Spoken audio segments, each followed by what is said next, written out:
When our heroine was a child, her mother taught her to never give up, even if she suddenly found herself alone. She asked her not to bow to anyone and not to worry about the honor of her parents, who had already left this mortal world. She said that there was no one more important than herself, and that she needed to think only about her own feelings so she could maintain her spiritual harmony. It is no secret that happiness begins from within, and only her daughter Edith knows what is truly important to her. Guests arrived for tea at the Marquis estate, and one of them complained that the Marchioness Julia was going through a difficult time. It is true that it is very difficult to restore a reputation damaged by the previous Marchioness. Lady Julia supported this topic by saying that the previous owner of this property was a dissolute woman and extremely wasteful. Our heroine listened attentively to how difficult it was for her stepmother to describe certain things. For example, her relationship with her eldest son, Matteo, and her irritation quickly turned into uncontrollable anger, and the explosion of emotions became a sign to her that the conflict had spiraled out of control.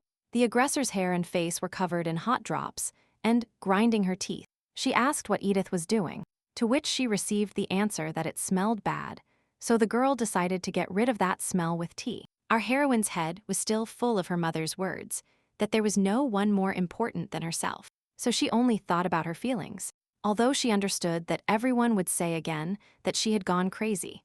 For her, it was more important to release everything she had bottled up inside. So she said very harshly that they were simply insignificant people. Not even rats would dare to insult the deceased in that way. She knew the punishment would come, but she was prepared for it, whatever it might be. In any case, she had nothing else to lose. All her actions were like a cry into the void, an attempt to prove that she also had the right to her pain. And to her voice, the angry Marquis asked her to thank God because, for now, the only thing saving her was that she was so attractive. Otherwise, she would have been thrown out of the house long ago. He added with a malicious smile. He wanted to hurt her even more painfully. Deep down, she had long thought that God could not help her, and that she could only curse him. Feeling vulnerable, I felt my anger gaining strength, transforming into a toxic energy capable of burning everything in its path.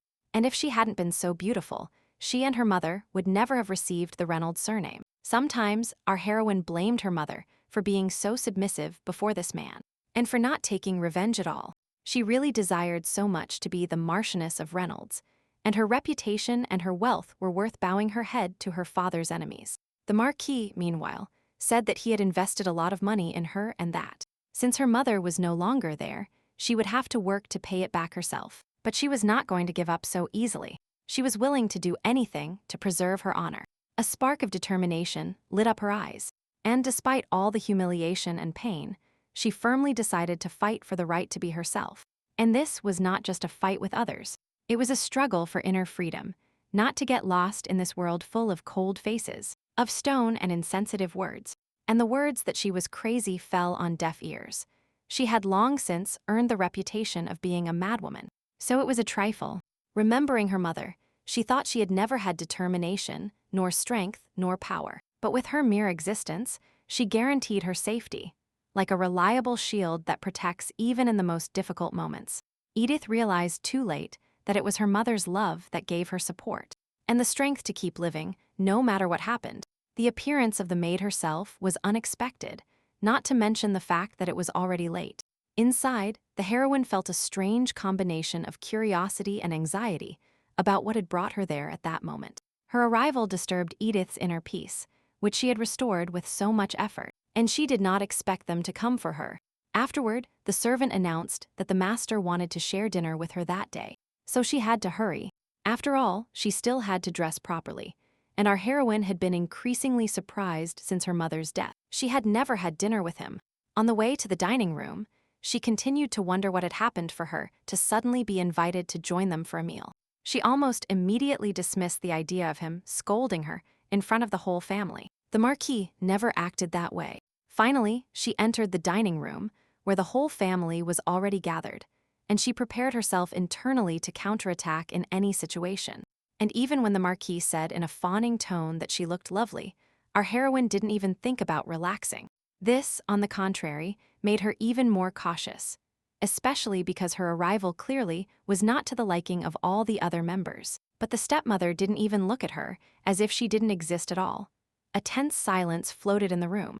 Every moment reminded her of how much of a stranger she was in that house. Only the Marquis kept talking, recalling her mother's beauty. He also said that she had inherited the most beautiful features, and after inviting her to sit, he added that she was probably very hungry. All this seemed suspicious, because after her mother's death, they could have just thrown her scraps of food so she at least wouldn't die of hunger. And now, something was clearly happening. The Marquis was in a very good mood and also invited her to the common table, which had not happened in a long time. The eldest son asked his father why he was in such a good mood, to which the Marquis replied that something good had happened. Edith tried not to draw attention, but she was very hungry, so while everything was being arranged, she decided to eat. But even this small thing she was allowed to do in peace, because the master of the house, turning specifically toward her, he told her that she should be happy. The next second, our heroine understood why she had been invited to dinner that day, and why the Marquis was in such a good mood. He told those present that he had found a groom for her, and his daughter, unable to contain herself, asked what kind of madman had agreed to marry a madwoman. Edith herself refrained from commenting, but she thought it would probably be someone rich, or someone who could be useful to the Marquis. When the suitor's name was finally announced, at first she thought she had misheard, and her heart began to beat faster, and in her head, a multi-layered confusion of surprise and anxiety arose. She looked at her interlocutor, trying to understand if she had made a mistake. The name of her fiancé was Duke Grayson Riley, none other than the king's third son, and head of the Myers house. This was a man who had conquered the hearts of many women with his beauty, and she was curious to know how the Marquis had managed to reach an agreement. She knew this was a quite advantageous marriage for him, and that she had nothing to lose either, except for the Marquis' daughter. Indignant, the lady could not contain her emotion, and asking again if Grayson was Edith's future husband, she added that that could not be. Our heroine understood such a violent reaction. She had long known that Lillian was unrequitedly in love with that man. The Marquis continued by saying that, when His Majesty spoke of this, he didn't even believe at first that such a thing was possible. However, Duke Myers was very interested in this marriage, and was apparently completely captivated by Edith's appearance. Edith doubted it, because when they met by chance at the ball, he looked at her as if she were a tree, and there was not a drop of interest in his gaze. She had no idea why the Duke had consented to this marriage, but it was personally beneficial to her, no matter how one looked at it. In the first place, she would be able to eat the delicious food she missed so much, and in the second place, she will have the opportunity to get rid of this family. Having decided to accept, she thought that not everything would be so simple, and to confirm her assumption, Lady Lillian entered her chambers. From the door, she asked our heroine to refuse, and then asked her if she understood who Duke Myers was. Would she be worthy of such a man, and would she be able to withstand more pressure from her family? Understanding Lillian's true motives, our heroine retorted sharply that it was none of her business, and that it was only their business, hers and the Duke's, and no one else has the right to interfere. Her voice sounded firm. There was a determination in her not to allow interference. However, the other party continued, saying that Edith hadn't even spoken to Grayson, and that she was already imagining herself as a duchess. When Lillian asked her if she understood how ridiculous and vile her behavior was, she replied that she was acting like a countess, sticking her nose into other people's marriages. When she was slapped in the face for her answer, our heroine thought that, just as she expected, she had hit the nail on the head and had struck a nerve with Lillian. Lillian's gaze flashed with anger, but instead of responding, she remained silent. This silence promised that the conflict was only escalating. Feeling that the game had now become truly serious, she decided not to back down, saying that she was clearly behaving better than the Countess, and their confrontation was gaining momentum, and Lillian could no longer control her actions, and she really didn't want to. Unlike Edith, who counterattacked decisively, showing a resilience and a calmness remarkable even when the situation escalated. However, so as not to remain in debt, our heroine said that she did not believe that her mother died because of an accident.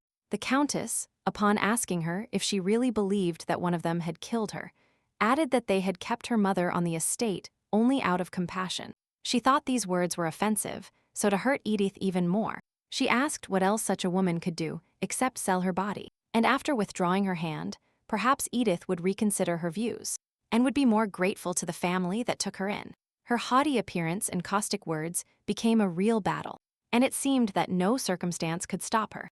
However, our heroine had one last word in store and said that she felt sufficiently grateful. That's why she kept silent about the fact that Lillian had planted a cat's head on the dancer, who, according to rumors, was in love with Duke Myers.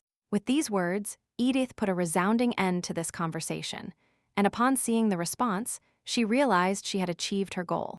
The aggressor backed away, surprised by the unexpectedness of the rejection and stunned by her own emotions. She left the room.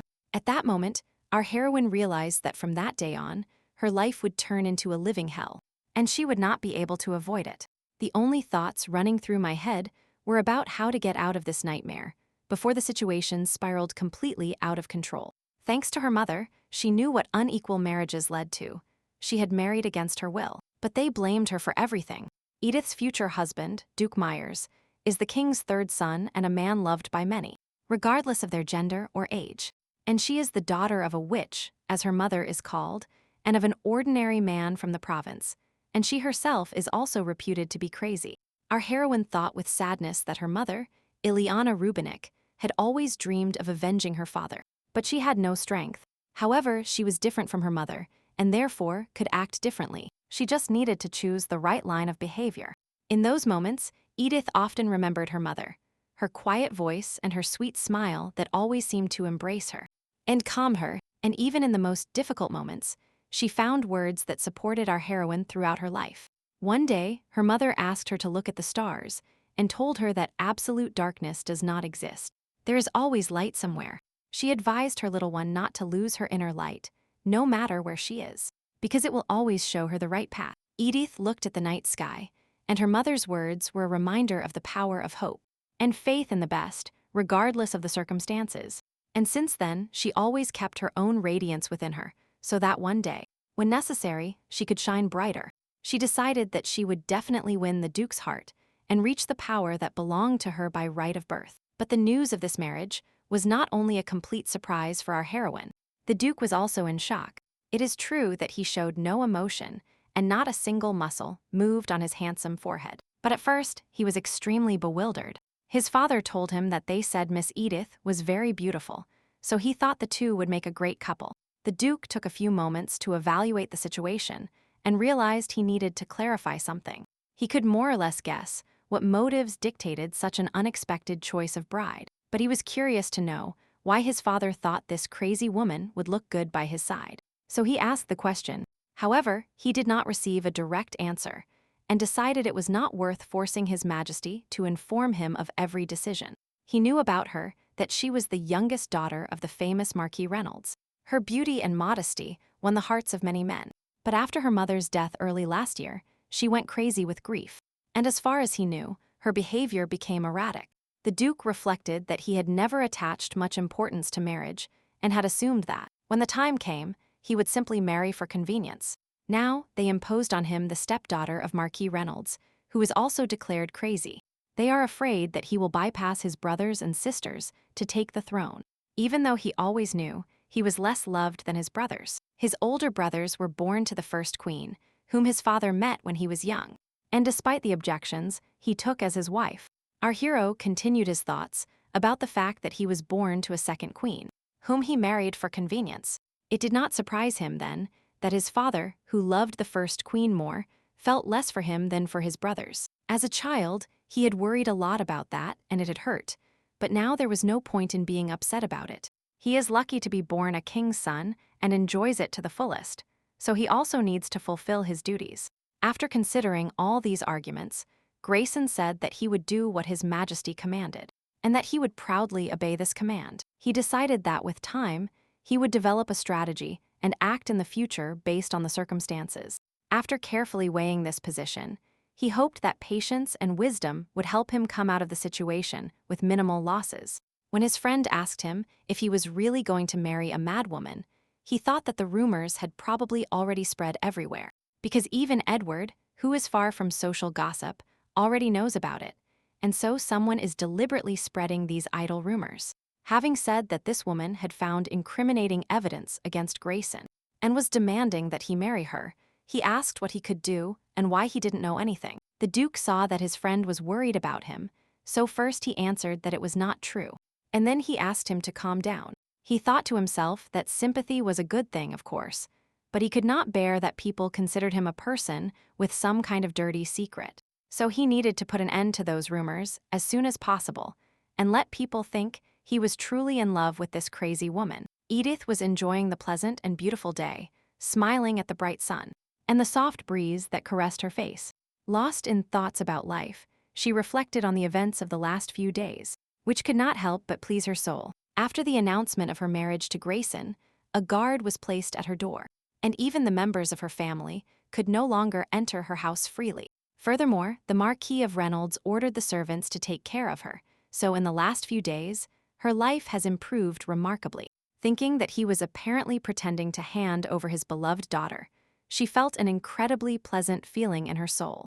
As if it were true, she was not at all ashamed that all of that was faked. The main thing was that she felt calm and even somewhat at peace. The maid Rennie distracted her from these sweet thoughts, and without hiding her surprise, she informed her that the third prince had sent her a letter. Our heroine asked the servants to calm down and give her a message, and then she wondered if Grayson knew about their wedding. She decided that it must be so, because it would be strange for the king's son to be the last to be informed.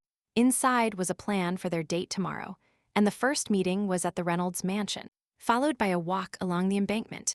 The whole day was scheduled down to the indicated time for when they would go for lunch, what time they would go to the theater, and even when that date would end. In the end, he asked her to read it, and if she had any wishes, to let him know. After reading, Edith heard the maid's question. She was very curious about what the Duke had written, so our heroine replied that it was a proposed plan for their date. Rennie was full of curiosity. She was interested in everything, where and when they met, and if they had really met in secret before. Edith thought that since the Duke himself had invited her on a date, it meant that those who had been spreading rumors about their wedding would finally be quiet. She saw how worried her maid was and wanted to calm her down, so she told her that there was no need to be so careful. Then she added that the girl was the only living soul who had always been by her side, and expressed the hope that he would understand her. There was a genuine warmth in her voice, and upon looking at the maid, she felt a slight sense of relief. In the end, in this world, trust is everything, even if sometimes it is broken against our wishes. For that reason, she continued, adding that she perfectly knows what people say, and there is nothing strange in Rennie knowing them too. Edith didn't repeat them out loud, but they clearly indicated that she was a witch who had seduced the prince, a whore he wanted to marry, who plays with the weaknesses of others, and compares her to her late mother. But she knew the truth and had no intention of proving it to anyone. And even though our heroine cannot say she likes all this, since she cannot yet change anything, let them talk, she understood that someone benefited from this marriage, and that she only needed to play by the existing rules to gain influence. And if this was her chance to avenge her parents, then she would take it and would be anyone, even a witch, a villain, or even a whore. The next day, the Duke was received by the Marquis, who told him that his future son-in-law had arrived so quickly. He really already missed Edith. With a smile on his face, Grayson replied that the wedding had not yet taken place, but the Marquis was already immensely happy. To himself, he observed that there was nothing surprising about this joy, since thanks to this marriage, the salt tax was reduced by half. However, our hero had no intention of prolonging this conversation any further, and said that he would like to meet Lady Edith. The Marquis, filling him with praise, invited his guest to wait in the parlor, explaining that Edith would come down at any moment. Grayson carefully planned the whole day so that the bride, God forbid, would not get bored, and he would have enough time to discuss everything. He thought through every sentence several times. He wanted to convey his position as concisely as possible, and at the same time, as clearly as possible. When the door opened, he was about to get up to greet the lady, but it was not her, but Frederick. He did not expect his half-brother to appear, although he supposed that such a meeting could perfectly well take place. Frederick, after greeting the guest, immediately asked him why he wanted this wedding, and the Duke told him to take that up with the king or the Marquis Reynolds. Ignoring the irony in Grayson's words, he said he was not interested in the gains. He wanted to know the true intentions. When asked what his intentions could be, the guest added angrily that in his position, he could only obey orders. The atmosphere in the room tightened. The Duke saw that Frederick was clearly dissatisfied with this answer, but he had nothing to add. The Marquis' son really wanted more, so he barely restrained himself and noted that the Duke was not doing what he himself did not want. At that moment, our hero thought that he had no idea that someone would oppose this marriage, since it was being celebrated for convenience. However, it seemed he was wrong, and clearly someone was not happy with this wedding. But he could do nothing about it. To calm the situation, the Duke said in a calm tone that Frederick simply did not know him, and that he always accepted his responsibilities. This explanation enraged the master's son even more, and he, trembling with anger, began to talk about how one could get married. But the appearance of our heroine did not allow him to finish his thought, which remained suspended in the air without words. Edith floated to the living room, and eyes turned toward her as if she were a star on stage. The Duke's sharp gaze captured every detail, and he was especially interested in the master's son's reaction. Unintentionally, Frederick gave himself away completely, and Grayson supposed that the Marquis' second son was in love with the lady. He thought that even though she was only his half-sister, it could still cause a great scandal. He was curious about her, because it was better to know everything beforehand to be prepared for any unexpected turn. Edith's face was clearly full of bewilderment. She had no idea what Frederick was doing. He had come there to gossip about her, and although her reaction did not exactly answer Grayson's question, he still thought there was nothing to worry about for now. Deciding that it was not worth delaying it any longer, he suggested to Lady Reynolds that they return to the planned plan. Their departure left Frederick alone and, most importantly, dissatisfied for not having been able to speak. He really hoped to have enough time to speak with the groom and, most importantly, to be able to dissuade him from this marriage. While he seethed with frustration, our heroes went to the city to have their first date. The Duke was in no hurry to start a conversation, which did not make her task easier, and Edith felt uncomfortable in the face of that almost tangible silence. And as she had nothing else to do, she began to look at her fiancé, because they had never been so close before. She noticed that he really was handsome, and now it was no wonder that Lillian clung to him so much. She also noticed that he had sky-blue eyes and was glad they were like that and not green. The green eyes that stared fixedly at her made her feel sick. They were creepy, like those of a beast, and they always gave her goosebumps. Our heroine was surprised, thinking with horror that if he had the same eyes, she would suffocate with just one look. She was so deep in those dark thoughts that she didn't realize they had arrived, and his voice pulled her out of her stupor. She looked up and saw him standing by the carriage, with a slight sign of bewilderment in his eyes. Suddenly, she felt ashamed of her forgetfulness and absorption and exhaled slowly, trying to regain her composure. She looked at his face, and he smiled gently and extended his hand to help her step out onto the crowded embankment. To keep the conversation going, our heroine said casually that it was good that the weather was clear, and he agreed with her. Edith didn't know how to behave with him, so she trusted her instincts. She looked him in the eyes like a child and offered him her umbrella. But no matter how much she tried to relax, she had difficulty. Her movements were still stiff and clumsy, and although the sun was shining brightly, the Duke decided that he should refuse the offered protection. Looking at him with a perplexed gaze, our heroine thought that the beginning of their time together would not be very good. Confirming her thoughts, the Duke hurried forward, and she thought that at that pace she would reach the next place alone. She reproached herself and scolded him a little. Her irritation with everything and everyone became stronger, and all kinds of thoughts swarmed in her head. She tried to calm down and collect herself, to breathe deeply and concentrate, but the more she tried, the more anxious she became. Everything inside her was boiling, and her efforts seemed useless, like resisting a hurricane that kept destroying everything in its path. Her heart was beating hard, her body was full of emotion, but thanks to Grayson's decisive action, she was able to maintain her balance. At that moment, our heroine felt an internal storm, a kind of mix of gratitude and shame. Taking a deep breath, she tried to stop the trembling in her hands, feeling how the limits of fear and rage began to dissipate little by little. Despite her internal worries, she knew that, despite everything, he had only helped her cope with the situation. Her gaze seemed to seek something inside for relief, or perhaps the understanding that even in those moments, one can find support. But thinking that now he might start considering her a fool and clumsy, she decided she needed to get out of there somehow. And she blurted out the first thing that came to her mind, explaining everything by the fact that he was walking too fast. And then she immediately became alarmed again. After all, now he could blame her, as brazenly as Matteo used to do. and that thought annoyed her even more. However, Grayson was a gallant gentleman with good manners, so such an offensive thought could never have occurred to him. But sometimes, he was too focused on himself and didn't think about the fact that this could cause discomfort to others. He was aware of this character trait, but had no particular need to correct it, so he didn't dwell on it. But now that she pointed it out to him, he thought that he really hadn't thought about her at all, so he apologized for not waiting for her.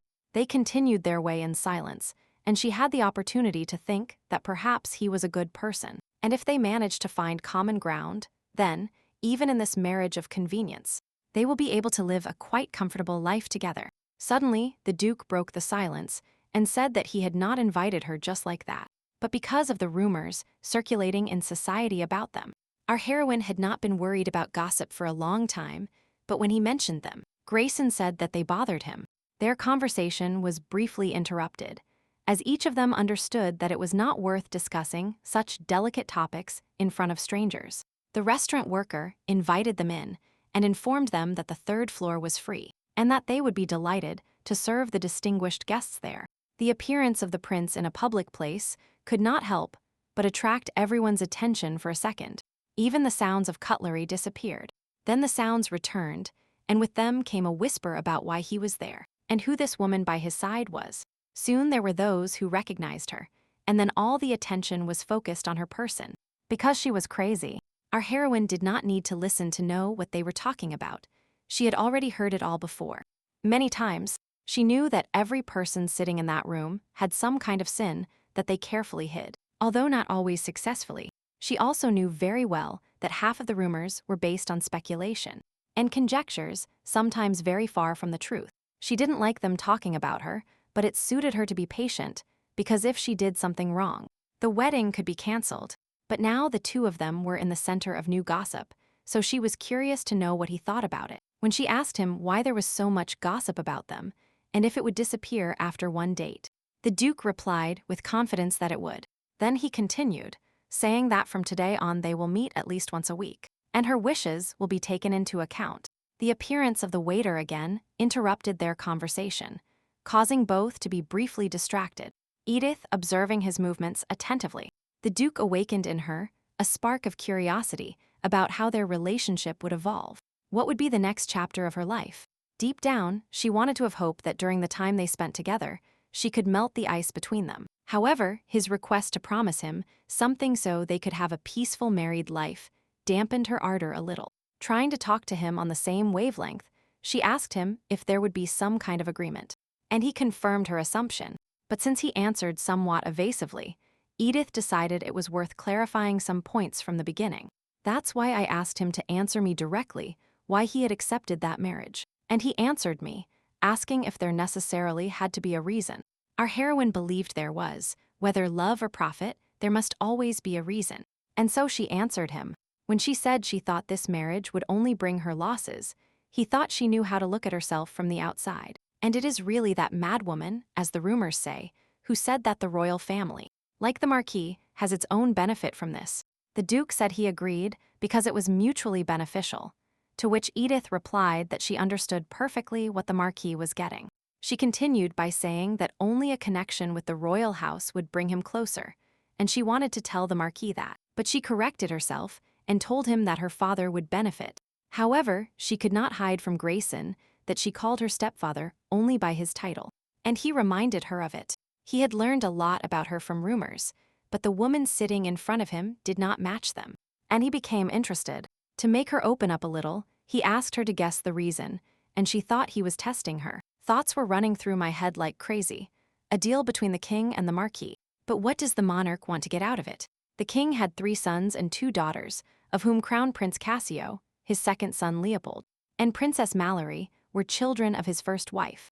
It was said that Leopold, leaning on the influence of his wife's family, the ducal house of Cortez, intended to reach the position of crown prince. Continuing her thoughts aloud, our heroine saw the picture as a whole. Everything began to make sense, as if a puzzle had been put together. Now, clearly seeing a vivid picture of life, Edith said, "The point is that the king wants to eliminate him from the power struggle." Our hero was ready to give a standing ovation, because Lady Reynolds saw what others did not see. Although the answer was on the surface, However, she said she could not understand one thing. It was not natural to strive for a high position when one has an influential family, and to strengthen the crown prince's position, Duke Lakant only needed to marry a girl as useless as her. He was surprised at such a lack of understanding in this matter, but he said that paternal love is not given equally to all children. Edith was a little surprised by this answer, and thought that she had never asked herself that question, only that her mother's love was unconditional for her. Grayson asked her if she was interested in anything else and explained, for example, why he is treated differently than everyone else. When she said that we all have family secrets that are difficult to talk about, he replied that for him, there was nothing difficult about it. And without waiting for her consent, he told her that the late queen was a court servant and the daughter of a count from a distant province. She arrived at the palace at a young age, where she met his father, fell in love, and this resulted in a dispute between the brothers. When he married, his younger brothers tried to take advantage of the marriage to deprive his father of his status as crown prince. In the end, the father had to kill all his brothers, and although it was not easy for him, he was still able to keep the throne, and he lived happily with his beloved woman who gave him children. But unfortunately, this happiness did not last long. After the queen's death, not having had time to properly recover from the grief, his father was forced to marry again, and this wife was his mother. There was a hint of sadness in Grayson's voice as he continued by saying that. However, he could not say that his father did not love him. But his love was different for each of them. He remembered those rare moments of attention that his father gave him, sometimes seeming more sincere, and sometimes it seemed to him that this love was just a blurry shadow. So Edith thought that now she understood the king's position. He once almost lost the throne and had to kill his brothers, so he is willing to set up his son with a madwoman, just to protect the heir. Although the Marquis pretended to value her, the king apparently knew the true state of affairs and knew what place she occupied. Lord Reynolds is greedy by nature, but not brave enough to risk his life for power. That is why our heroine concluded that this was the reason why she became a suitable match for Grayson. She realized that both shared a sense of inner complexity, unspoken experiences, and secrets hidden between the words. Looking at his watch, the Duke said that it was time to finish their meal and continue to the next scheduled destination. Then he added that this conversation was not over yet, but that they now had to hurry, because the performance would soon begin. Edith looked at Grayson's back with a dejected expression and thought she couldn't miss what could be so important at the theater. Although deep down she guessed that was the Duke's plan, they had to visit as many public places as possible. But now she was more interested in another question, but decided to ask him why he accepted, because he could have rejected that marriage. To which Grayson replied that, as the third prince and the least loved, he considered it his duty to reassure the king and the people. Then our heroine protested, saying that the people loved him and supposed that there would be many opponents to that marriage. The prince said they would reconcile, because he would forever lose the opportunity to raise his sword against his two older brothers. At the theater, their appearance also aroused great interest. People turned, whispered, and their gazes automatically sought them out in the crowd. They were the center of attention, as if an invisible thread attracted the gaze toward them, making their presence especially noticeable. At that moment, the whole theater became their little world, in which they were the main characters, and everything else was just scenery. Behind closed doors, he said that for the sake of his peaceful life and the king's peace of mind, he wanted her to make him some promises. Then Edith repeated her question if it would be some kind of agreement, and he replied that one could say that. It was again an evasive answer, but she decided not to dwell on it more, but to listen calmly and attentively to everything he was going to say. She felt a spark of honesty in his voice, as if it were hidden behind a shadow of uncertainty. His eyes reflected patience and willingness to understand, but his first sentence not only left her stunned, but left her completely confused. He said he was not going to tolerate this marriage forever, especially because the losses would be significantly greater than the benefits. Then, in the same discreet tone, he continued by saying that, until the day of the wedding, they would pretend to be a couple in love. The next time they meet, they will hold hands, and on the fourth date, they will exchange a light kiss. Edith, stuttering a little, asked again about the kiss, and the Duke, confirming, explained that they were lovers, and that they were planning to get married. While he was saying that in a low voice, our heroine thought confusedly about what kind of plans these were. Her thoughts began to race in her head, She tried to understand what such a calm statement could lead to, but inside she felt something was missing. She thought Grayson would tell her how to behave, what she should do and what not, but she never expected a conversation about kisses. Completely ashamed, she tried to hide her emotions, but was not very successful. And she knew perfectly well that her face was like an open book. Having interpreted her reaction in his own way, the prince continued speaking, saying that he did not want their union to seem forced. And even more, he doesn't want it to seem like she is blackmailing him. Everyone should see that they themselves want this marriage. To which Edith replied that she understood, and her voice sounded calm, as if she were in complete agreement, and accepted everything as it was. Finally, she managed to overcome her emotion and continued listening to how they would live as normal lovers. He advised her to also study that subject, and then told her that after the wedding they would share a bed for approximately a week. And that was enough to show that they had a good relationship.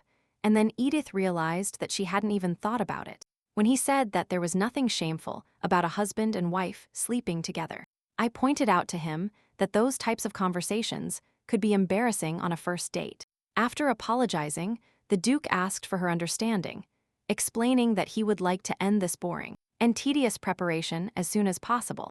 This phrasing not only outraged her, but provoked in her a feeling of sharp resentment and distrust. She had a slightly different perspective on the whole situation, so she decided to stand firm and express her opinion. She said that he himself had initiated this boring and tedious preparation, so he should be more attentive to her feelings.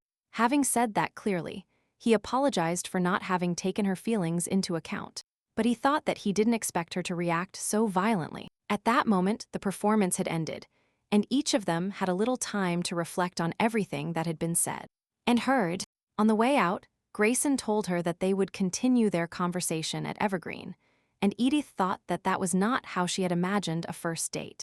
It was more of a cold business meeting than a romantic beginning, and I felt mixed emotions. Deep down, she knew that the situation was more complicated than it seemed at first glance, and she could only hope that everything would turn out well. He continued the conversation by saying that after the first week, they would agree on dates for their nights together. It would be better to have a child in about 6 months, and again, she was surprised to think that she had not gone that far in her plans. Edith reflected, with a slightly distracted look, that in a political marriage, having children was natural and an expected part of the agreement. She wondered if she was prepared for this, and what would happen if all this turned out to be just part of a larger plan she didn't fully believe in yet. Noticing her contemplation, the Duke asked her if she was against having children, to which our heroine replied that it was strange. She asked if this marriage was temporary until the power struggle ended. Then why should they burden themselves with such responsibility? Her question about whether it wouldn't be better for him to have children with another woman after divorcing made Grayson think. Having decided that there was no need to hide his view of the future from her, he said he didn't know if he would marry again, but that he still needed an heir. He explained that if a mad woman had a child with the youngest Duke, then no one would pay attention to the Myers house. This frankness opened her eyes to many things, and now she knew the reason why he accepted this marriage. And the way he treats her. To him, this marriage is just a way to fulfill his duty, to calm the king, his brothers, and the people. For him, it was more of an obligation than something he truly desired, or that was based on his own feelings. Our heroine now realized that in his eyes, her very existence was just an obstacle forcing him into an unwanted marriage. Edith understood that it was all natural from the point of view of long-term politics, but she could not accept that situation. A silent pain and disappointment grew inside her, because for her, this was not just a formal agreement, but something more personal. She felt her heart tighten, and a desire to fight grew in her chest, so she said he was saying hurtful things. At some point, she decided that to be able to escape the Marquis house, she would calmly accept any appeal directed at her person. However, now I realize that this desire is not so great as to forget that she is also a person, and also has feelings. Grayson asked her if she felt offended by his words, and upon learning that she was, he apologized very sincerely, promising to be more careful in the future. In his defense, he said he wasn't telling her about his view of marriage, but about how it should be for everyone else. Having replied that she understood, our heroine thought that attempts to reach an agreement still didn't bring her the desired peace. and she understood that she still had to find the strength within herself to make a difficult decision.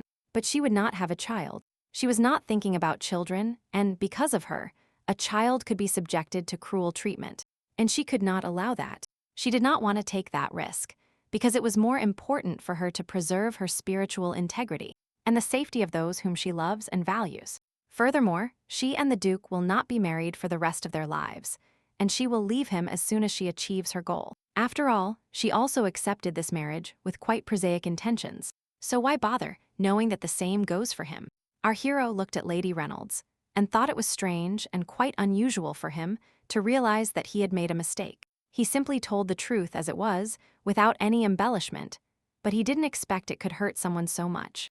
There was surprise and a bit of regret in his gaze. He realized that words could have more meaning than he had imagined. He felt a strange sense of discomfort inside him and thought that in his whole life, he had never apologized to others. And in the few hours their meeting lasted, he had already said those words 3 times, and each time with an increasing sense of sincerity and regret. He was surprised to think that, when he saw her trying to hold back tears, he felt sorry for her, and he couldn't explain why. He felt that behind all her coldness and calculation, there was a part of him that he habitually hid under a mask of dispassion. These feelings were so unusual that he decided to leave them behind and continue the conversation. So he started with when they would get married. They will be invited to various events, but it is not necessary to attend all of them. It is enough to show up at the most important ones. Our heroine asked what she would need in the role of a duchess, and slightly surprised him with her question. However, without showing it, he replied that she would have to organize receptions, buy a lot of clothes, and also meet different people. Her next question seemed strange to him. She asked if everything a common, ordinary duchess does would be allowed to her as well. He replied that if she performed the duties of a duchess, she would receive the corresponding rights. Edith asked him if she needed to do anything else, such as maintaining the dignity of a duchess, or behaving appropriately. Her questions seemed quite strange to him, but he replied that he really didn't expect anything like that from her. When she said she understood, I thought I had said something wrong again. Wouldn't it be better for her to live as she wanted? Thinking that it wasn't so bad to be crazy, I said out loud that the conditions weren't too strict, and also that, if the Duke is willing to tolerate her madness, then he certainly won't throw her out for minor whims. These thoughts improved her mood, and on this friendly note, she promised to try to fulfill her duties, adding, however, that his lordship must not forget his promise to guarantee her rights as a duchess. Night had fallen, streetlights turned on, crowning the dark sky with a soft golden light, and there was a slight freshness in the air. In that soft glow, it seemed as if the whole city had frozen, waiting for something important, or hidden in the calm of the night. After having called her Lady Reynolds, the Duke asked her to start addressing each other by their first names the next time they saw each other. After asking again, she wondered if it was too soon to call each other by their names, since their communication was just beginning, and there was still a certain distance between them, and this step could make the relationship more personal, but also more vulnerable. She took a sip cautiously, weighing the pros and cons, and realized that was the question that required her careful consideration. Of course, it irritated her terribly that people called her by her last name, but she still wasn't ready to call him just Grayson. Edith noticed out of the corner of her eye that he was leaning in, and she tensed slightly, not knowing what he might have planned to say goodbye. However, it turned out to be just a gentle goodnight wish, spoken in a soft tone, and friendly, and she thought that despite all the difficulties and misunderstandings, a thin thread of trust had emerged between them, and understanding. Before leaving, telling her that he had enjoyed spending time with her, Grayson left our heroine in the soft lace of the nightlight. A wave of astonishment and a slight fear rose within her, and her heart felt warm, as if after a long walk on a sunny day. She remembered the day and summarized that, in general, despite the details and mistakes, it went quite well. The Duke of Meyer's mansion was all lit up, and it was immediately clear that the servants were not yet asleep, since they were all waiting for their master's return. He got out of the carriage quickly, firmly gripping his umbrella, and walked with confidence, as if he knew they were waiting for him. Grayson got out of the carriage, firmly gripping his umbrella, his step slow, but sure, as if he had just experienced something special. You could see how he sighed with relief when he replied to the coachman that he would give it to the lady himself. The next time they saw each other, the nanny who had been with him since childhood came out to receive him, and asked with some concern if the date had gone smoothly. After answering that it was thanks to her, he continued to not let go of the umbrella, as if it were the most important object that couldn't be entrusted to anyone. He himself couldn't explain why such a simple thing had become so dear to him, but he wasn't going to part with it. While ascending to his chambers, Grayson breathed a sigh of relief, because contrary to what he expected, he had been able to spend a wonderful day. The head maid brought him afternoon tea and asked him if Lady Reynolds had behaved inappropriately. The Duke couldn't imagine he would surprise her so much with his answer. He said that, contrary to the rumors, she turned out to be intelligent and sensible. Lady Gelona composed herself quickly and asked again what he meant by sensible, and what had happened with the outburst at the reception where the Queen herself was present. He hadn't heard about the incident where Lady Reynolds stepped on the Countess's toe so hard that she broke it. That was savagery and vulgarity. Without realizing it, our hero became increasingly filled with respect for this woman. But he knew for sure that her actions impressed him. What he liked about her was that she had the ability to express emotions so precisely in words that there was no room for ambiguity. But all he had to do was throw out an insignificant phrase about the rumors, and she understood immediately exactly what was bothering him. Furthermore, it turned out to be unexpectedly sweet. Her smile hid sincerity and care, as if she understood everything without words. This sincerity made her even more attractive in his eyes, and he thought that the reason for her behavior wasn't as simple as everyone thought. At the same moment that the Duke was indulging in his pleasant memories, things were not so rosy for our heroine. She asked to be let go, to which the maid Emma replied that she would only do so when Edith finally obeyed.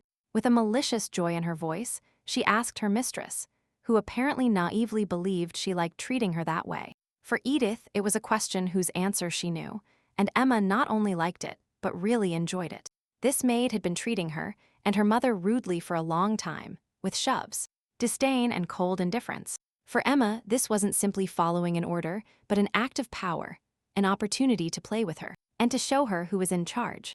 And during all these years, she only seemed to increase her cruelty, finding in this brutal superiority a certain joy and strength.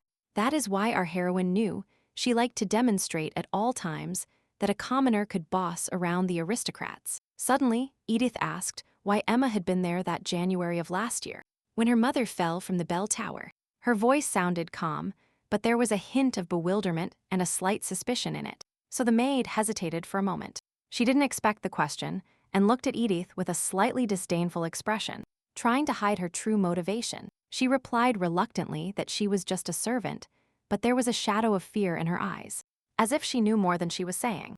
Then Edith said that, when the novice reported the incident with her mother, several people went to see how she was. Looking the maid directly in the eyes, our heroine continued by saying that Wyatt Reynolds, her eldest son Mateo, and her daughter Lillian had left, and Emma went too, so now she asks what really happened there and why they went in that group.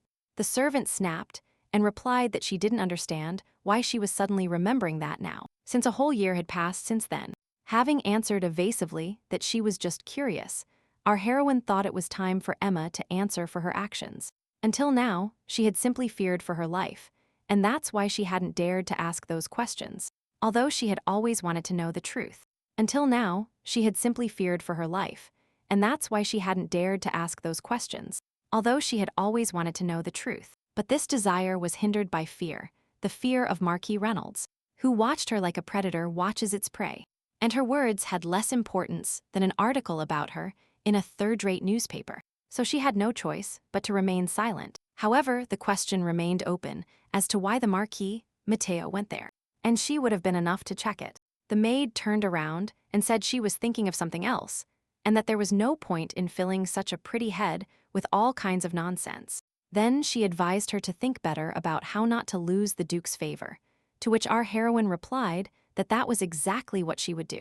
She really believed that this was her best chance to get out of there, and, in time, find out what had happened that night. Until then, she will humbly play her part so that no one doubts that she is the perfect match for the Duke. The Marquis, with all the goodwill he could muster, asked her if she had a good time with Duke Myers. Having replied that everything was going great, without any problems, she thought, until they met by his side in this hell they created themselves. Our heroine mentally promised herself that she would do everything in her power to go all the way on that path and stay with the Duke. And even though she felt their looks of contempt upon her, she didn't blink when Matteo started moralizing. He said the wedding date was already set, but that if she was careless, the engagement would be broken immediately. So she shouldn't contradict the Duke. And having accepted, Edith thought they didn't know how interested she was in this. Frederick looked at his half-sister, and in a sad tone, stated that he was sure that, in any case, that engagement would be broken. The Marquis demanded that his son stop saying nonsense, since his sister was going to marry a worthy man. So there was no point in talking like that. What other sister? Frederick snapped, looked to the side, and as if avoiding the gazes of his interlocutors, he continued, she was never his sister, and they really believe that Grayson accepted this crazy marriage. Matteo, as the older brother, tried to calm the younger one, so he asked him to sit down, and asked him how he dared to speak to his father like that. However, he had no intention of calming down. He had had bad luck all day, and saying he couldn't eat, that he had lost his appetite completely, he withdrew. The others, also sensing that something was wrong, were in no hurry to start a conversation, as if everyone were waiting for something unpleasant or sad. There was a sense of tension in the air, and everyone wondered what had happened to make everything change so abruptly. And Edith thought the Marquis apparently only now realized that if Duke Myers wanted to, he would break this engagement in no time. Grayson Riley Myers was currently the owner of the largest commercial house on the entire continent. He graduated with honors from the renowned Royal School in 5 years, demonstrating diligence and a remarkable talent. In addition, he resolved the conflict with the Kingdom of Adas before reaching the age of majority, demonstrating diplomatic talent and strategic insight. A man like that wouldn't get married on the king's order unless he wanted to himself. The Marquis apparently realized this only at that moment, so he wasn't surprised at all when he asked him that Duke Myers seemed to be in love with her. Our heroine remembered a conversation with the Duke that to have a quiet married life, she should promise him something, and thinking that the most important thing now was not sympathy, but the profit he would receive from her, she replied to the Marquis that it was entirely possible. Reynolds said she had a good appearance and could hold the Duke for a while, but she couldn't win his heart just with her face. Having replied that, of course, she knew that, Edith looked at the current Marchioness, which provoked the evident displeasure of the latter. When she asked why Edith was looking at her so attractively or defiantly, there was a hint of sarcasm in her voice. The husband, noting the tension, intervened quickly, demanding that they keep silent immediately, and his voice sounded firm and authoritative. He looked at both of them with a hard gaze, and at that moment the room went completely silent. Obedient to his command, the Marchioness pressed her lips, and her face took on a cold and extremely disgusted expression. She clearly hadn't expected such insolence. Our heroine was tempted to ask if Julia was probably jealous of her, but she held back so as not to escalate the conflict. Edith knew she had to marry an old man for the sake of her family, and she wouldn't marry just anyone, but to the Duke of Myers himself. 4 years ago, Count Seymour brought his daughter Julia to Lord Reynolds to ask for instructions regarding the Marquis house.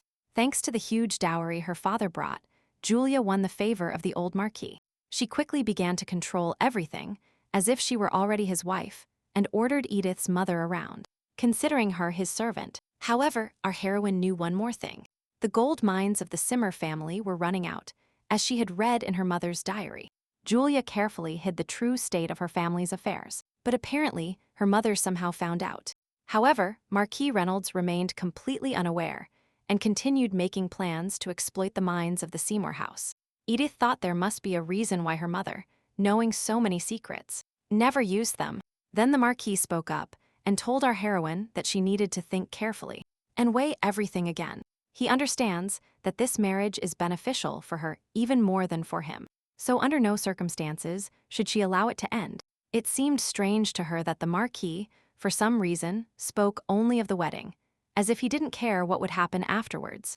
And she, unable to resist, asked what would happen if, after the wedding, Duke Myers got tired of her, and at some point demanded a divorce. The Marquis didn't even know what to tell her, so she would control herself and preferably not ask those questions. Matteo, on the other hand, replied by saying that divorce was a disgrace to their home, and that she should take care to prevent that from happening, thinking that she, for her part, would do everything, even the impossible, to prevent that from happening. She reflected on the Marquis' strange reaction. It seemed to her that all his behavior looked quite suspicious, and she decided she should check everything. That's why, when everyone in the mansion had retired to their rooms, she went down the stairs and approached the Marquis' office. She heard Mateo's voice asking his father if he really was going to let Edith out of his house. He asked if she would suddenly tell the Duke all kinds of nonsense, to which the Marquis, smiling, replied that that would not happen. Then he added that regardless of what this girl comes up with, she simply won't have any chance. She will die before having the chance to say anything.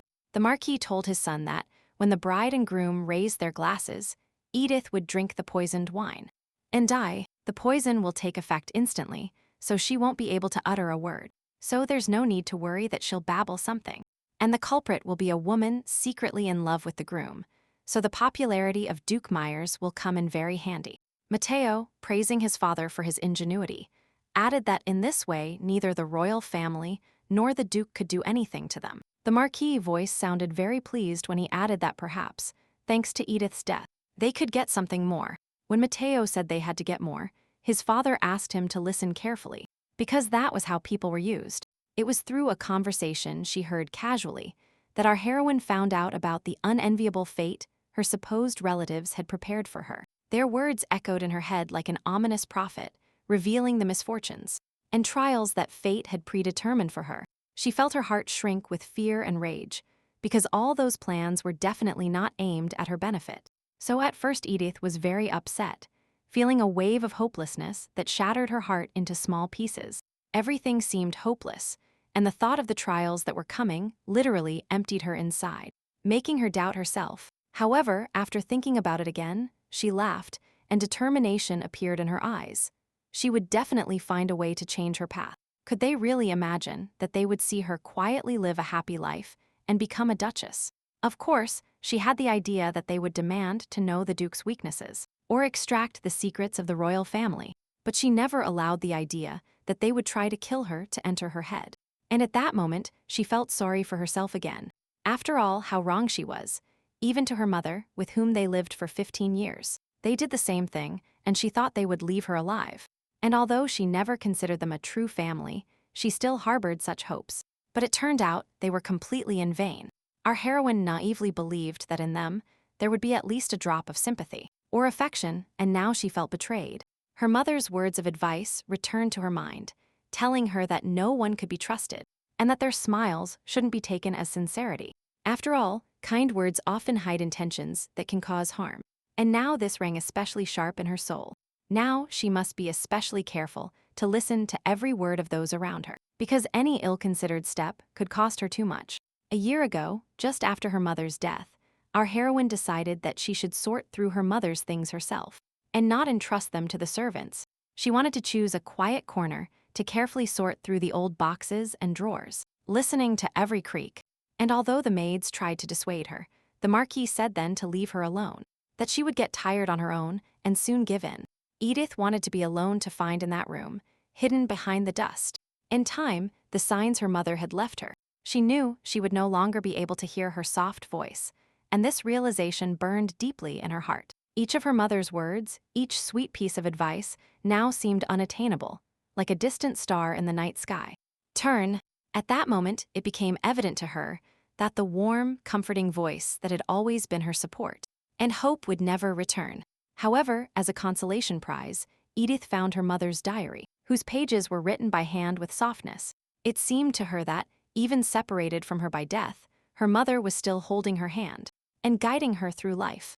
It was as if her mother left her final instructions so that she would find comfort in these pages and not get lost in this harsh world. Our heroine read that to win a person's heart, it is necessary to discover what they really want and offer it to them. Mom wanted to pass this on to her so that when problems arose, this diary would become a weapon to help her daughter face them. There were also words of maternal love, warm lines filled with care and affection that seemed to embrace her and warm her heart. Upon rereading them, Edith thought with sadness that she had almost died without having the opportunity to use the diary. The Marquis words, which were essentially her sentence, rang in her head like an alarm, a cold voice filled with sarcasm and threat. It was as if a sharp sword had pierced her consciousness, awakening in her a new determination to fight against that evil. No matter what happened, Edith thought that when the Marquis spoke of secrets, he dismissed the servants and, apparently, that was exactly how her mother obtained the information she needed. In her search, she found references to Flarin poison in her mother's diary, which said that the poison was more than just a simple toxin. In her diary, my mother wrote that this poison is often used in political intrigues to kill a reputation, hope, or life itself. She wrote that Flarin is death in a drop, and it is easy to get it from the gypsies. They also have an antidote, but they are in no hurry to give it away. Our heroine thought that the doctor or pharmacist could have an antidote, but if she asked for it, she would arouse suspicion. And she had no one to turn to for help or advice, and her mother had no one either. If she told the Duke, he would believe her, although her heart told her she should trust. She still harbored a shadow of doubt, but above all, she was afraid that the Marquis would find out, because if he discovered that she was aware of his plan, then everything would turn into a disaster. She decided not to trust anyone, but to manage on her own and not just avoid the danger, but also turn this trial into an advantage. It was a wonderful sunny day, but our hero cared little about the weather. He didn't even look out the carriage window once. He studied the press to find out what they were writing about the upcoming wedding and came across a flashy headline: "Prince cursed by a witch." I looked at my portrait and tried to remember when this photograph was taken. Then I remembered it was at a fencing tournament. That day, I was participating in a tournament in which I had to present Crown Prince Cassius in the best possible light. Grayson was irritated because they demanded he assume the role of a jester, so he couldn't control his facial expression. So apparently, the photographer caught the moment: a smile, a barely perceptible skeptical frown. All this conveyed his inner discontent. Political news bored him, and he thought he had entered the business world to show he wasn't interested in the throne. But apparently this wasn't enough, since they even chose a bride for him without asking. And without his consent, Grayson felt rage and hopelessness. The only thing he could do was bitterly endure the imposed circumstances that he himself could not control. What else did he need to do for them to finally stop torturing them and leave them in peace? Were they really hoping for his death? He was lost in his thoughts, feeling the desire to show his strength and get rid of all those shackles growing inside him when a lady caught his attention. It was definitely Edith Reynolds, and, intrigued by where she was heading so early in the morning, he asked the carriage to stop. She kept walking without paying attention to anything, absorbed in her thoughts and feelings that crowded into her chest. In this state of forgetfulness, she didn't notice at all how the prince's carriage that was passing by stopped next to her. The Duke was a little surprised to not be noticed and wondered if she was lost in thought or just in a hurry. Seeing her hair, Grayson surprised himself by not noticing the last time it was carefully pinned up, hiding its richness and volume. But now he was surprised. Her curls fell freely in waves, like a flame unfurling behind her. He wanted to stop her, prevent her from going so fast, so far, but the arguments of reason, like chains, kept him in his place. His heart yearned for her, but his mind told him he had already wasted time by getting out of the carriage so early, and that it was better to be patient. Our heroine was really so absorbed in her goal that she didn't see anything around her. The main thing was to find information. She needed to find at least one line about flaring poison, even the slightest mention that would reveal all its secrets and dangers. This information could be the key to her survival and victory. She flipped through the pages until she finally found a passage. She sat at the table to study it better, all her attention focused only on that. Each line, each small detail could be a clue. Her eyes moved around, looking for anything that could shed light. At that moment, it seemed like the whole world around her had disappeared and only her determination remained. But the world was not going to disappear. An apparently innocent question, "Is she interested in herbs?" took her by surprise, and she almost died of fear. Behind her was a young man, slightly disheveled, who politely asked her if she was looking for a specific herb. Seeing her expression, he asked if he had scared her and told her he was curious because she was reading with such enthusiasm. Our heroine became interested, and then he told her that, to be honest, the book she had chosen wasn't very good. There wasn't a single interesting herb in it. He continued by saying that plants are scary when you know nothing about them, but the more you learn, the more amazing they seem to you. After listing Potentana, Andy Shutch, Ruana, Evergen, the stranger made a significant pause and said, or, for example, Flarin. Edith herself wasn't happy that she had accidentally revealed her interest, and now she didn't know what she should do. The man, noticing the curiosity of such an attractive lady, didn't want to miss the opportunity to talk longer with her.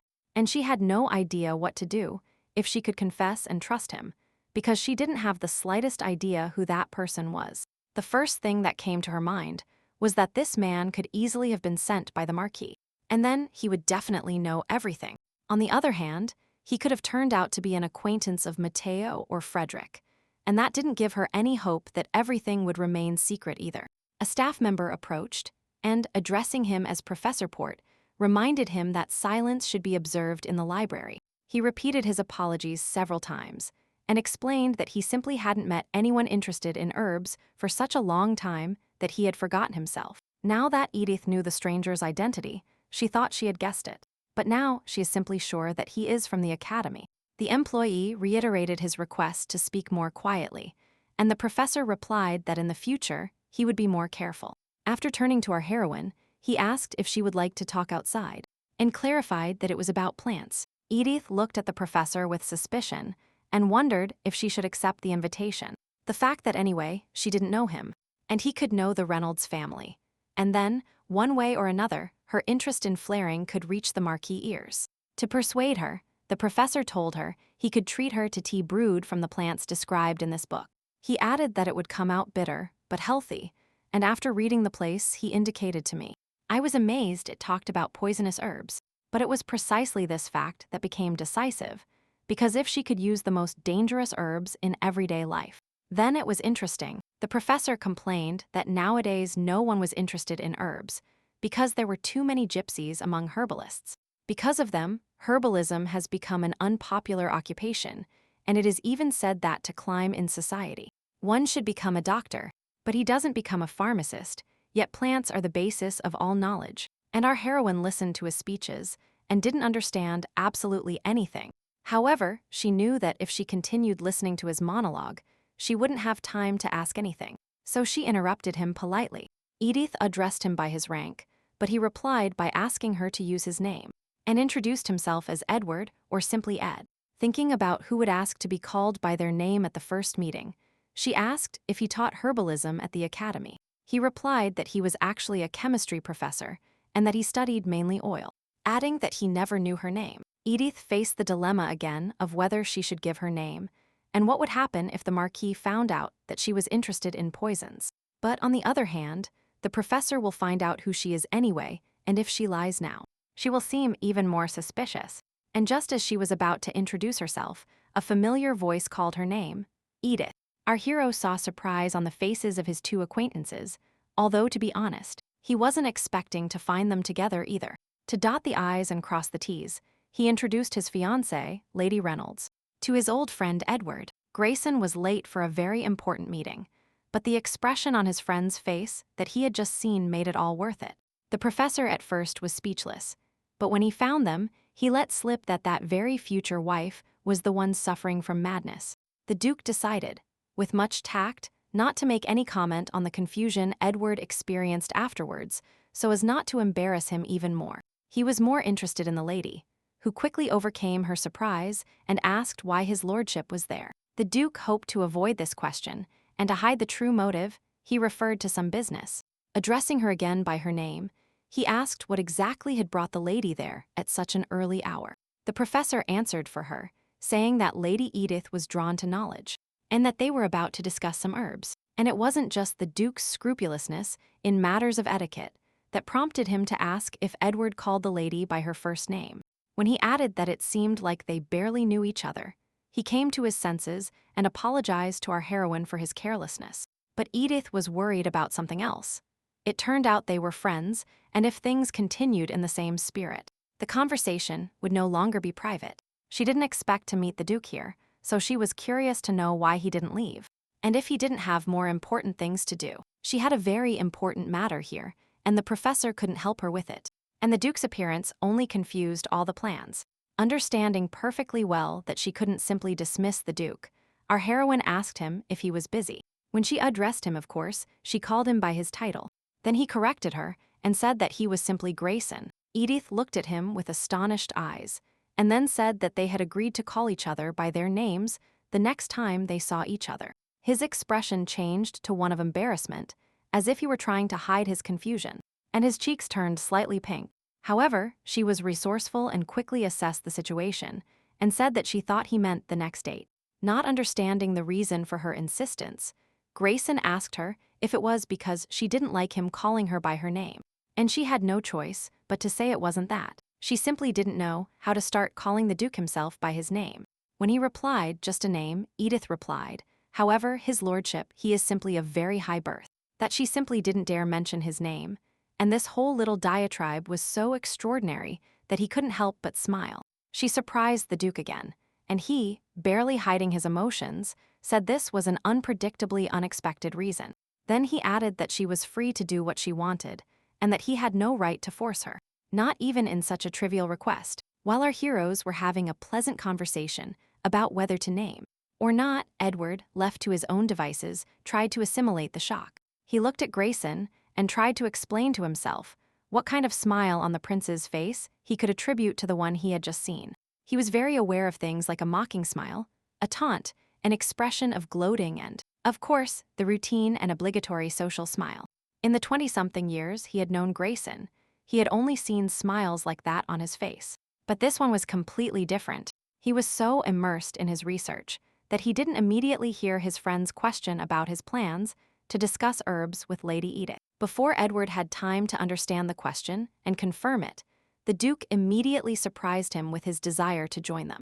The professor replied that his friend didn't like listening to his reasoning and that, in general, conversations about herbs bored him.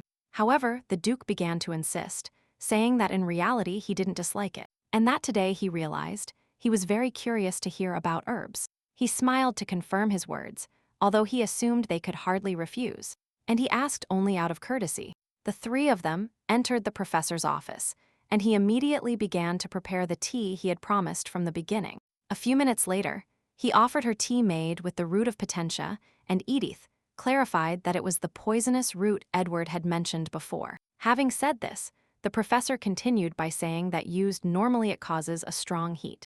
Like a fever, a rash also appears with purulent and bloody discharge that eventually leads to death by bleeding. After this, he took a sip from his cup, showing those present that even from a poisonous root you could get a decent drink. Smiling, he confirmed with words that, as they could see, everything was perfectly fine with him, and asked if they now understood the properties of potentia. Edith thought that she personally understood nothing, and wondered if these two knew everything, and if she was really the only one here who was so stupid. Edward continued by saying that potentia is a poison, but it is used to treat chills. So plants can be both poison and medicine, having many properties. Our heroine was glad she didn't have to show off her knowledge, and Edward said he could tell her about another plant, and explained that now the conversation would be about evergreen. And at that moment, Edith thought with sadness, when would he start talking about flaring? Besides that, she was terribly sleepy, and hadn't been able to sleep all the previous night after learning about the plan to poison her. Her eyes just stuck together. Her gaze became dull and dreamy, as if her thoughts were scattering in different directions. Her mind fought against the urge to close her eyes and take a break, but Edward's flowing story lulled her more and more. Finally, she couldn't take it anymore and closed her eyes, hoping for at least a little rest. And without expecting it, she fell asleep peacefully. Her head found support on the Duke's shoulder, and he, looking at her, commented to the professor that it seemed to him that his classes were unusually boring. Edward was indignant and replied that that couldn't be, because he was the most popular professor at the Royal Academy. To which Grayson replied with some malice that that might be so, but apparently it didn't concern Lady Edith. Grayson was fascinated by her hair, and now that he had the opportunity to touch it, he couldn't resist feeling its softness. And although his movements were very careful, he didn't take into account that our heroine's sleep was quite light.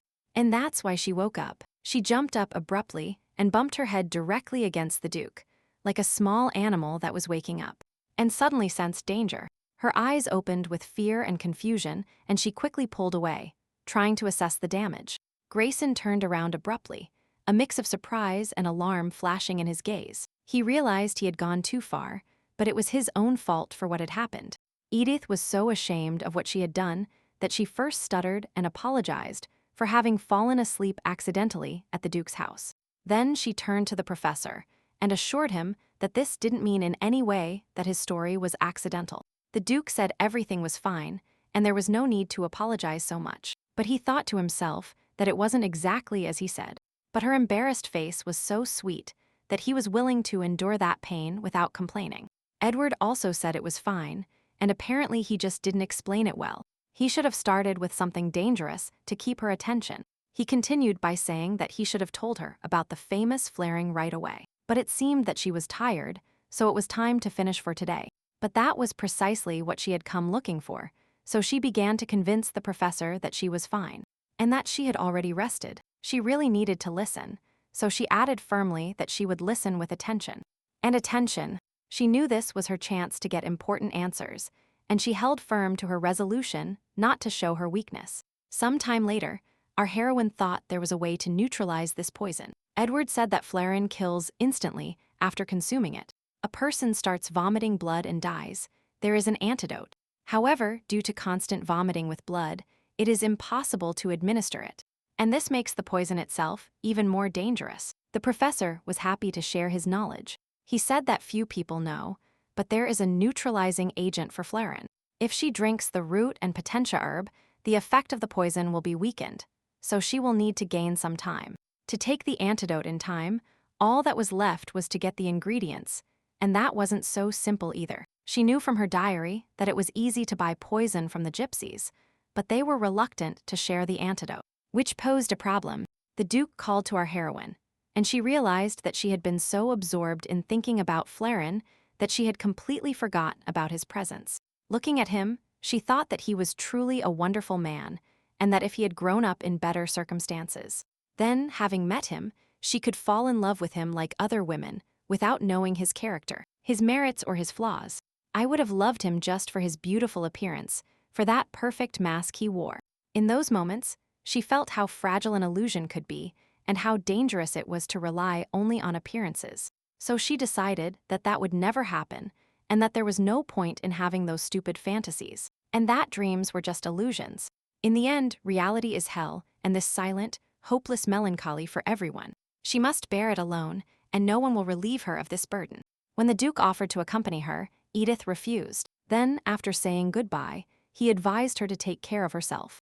Left alone, our heroine plunged back into her dark thoughts. But there were still bright sides. She learned a lot. Looking at her now, our hero also thought, because he had lost all the things he had planned for the day. But he didn't like acting like that. He didn't leave important matters unattended. And inside him arose a feeling of dissatisfaction with himself. He felt that he had been distracted again and had lost control of the situation. And he sighed, realizing that it was time to return to his duties. According to the plan, he was supposed to leave the academy and move on, but he ended up being late for a meeting with his second brother. Leopold, the brother asked angrily why he had arrived so early, since he probably knew how many hours they would have to wait for his arrival. Grayson replied that he was 2 hours late, to which Leopold responded that it was actually a rhetorical question. Then Leopold asked him where he had been, if he had really gone to see his other brother, and what they could have discussed there for so long. His voice sounded with evident curiosity and a little irony, as if he wanted to understand what occupied his interlocutor during those hours of absence. Although the title of Crown Prince has long belonged to his older brother, Cassius, Leopold still holds a grudge. The Duke replied that he had matters to attend to, and that he had wasted his brother's time, so he asked to be properly compensated. He replied that he didn't need compensation, but rather for his brother to tell him about Edith Reynolds. And he asked what they were saying, that there had already been a meeting. He asked if she was really crazy, since they say the previous Marchioness was a witch who seduced her husband. Then he is very curious about Edith Reynolds. Is she really like her mother? By lighting a cigar, our hero was gaining time to concentrate and better elaborate the strategy of his responses. Inhaling slowly the aroma of the rich tobacco, he felt the tension gradually decrease, giving way to cold calculation. Apparently, his brother expects a definitive answer from him, and if Edith is really crazy, as the rumors say, then this marriage will leave him out of the fight for the throne. In that moment, the Duke clearly understood that silent determination and the ability to control oneself were now much more important than instant words. I thought Leopold seemed quite happy that he had accepted this marriage and continued to drag things out. And although time passed slowly, He trusted that he would soon develop the perfect tactic for the next step. He could have given his brother the answer he wanted and reassured him, but instead, he said it was indecent because she was his future wife. Leopold, agreeing, said that his father was right, he had gone too far, and that he had to endorse a woman like that. Then, in a more benevolent tone, he added that there was no need to get angry with his father, since he was sure that he had his reasons for it, and asked if Lady Edith was at least beautiful, but our hero decided to ignore this question and change the topic of conversation. So, while continuing to enjoy the excellent tobacco, he said he believed his brother wanted to tell him something. Leopold perked up and immediately told them he was going to build a shelter for the poor, and asked if his brother would like to invest. Each inhalation helped him clarify his thoughts and outline a plan on the best way to handle the situation. He knew that his brother still aspired to the throne thanks to his wife Carolina. She thought that the title of Duchess of Kent was not enough.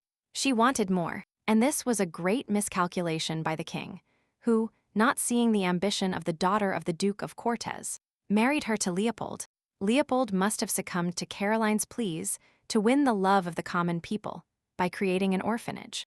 Grayson hated to admit it, but he would have to pay for this mistake, so he said he would invest, but asked not to mention it. Having replied that the Duke was generous as always, he added that he sincerely regretted that his brother had to marry the daughter of that witch. He also said that, with time, Grayson would probably find good things in her, and would grow fond of her, and when the children were born, everything would improve even more.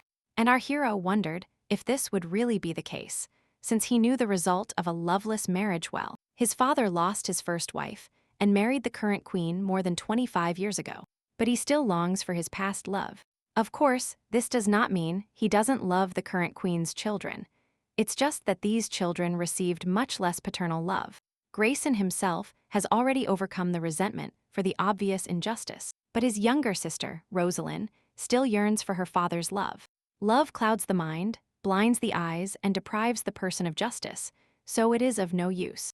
Our hero thought that from this point of view, this marriage would only be for the best, so he didn't feel offended by his father for such a decision.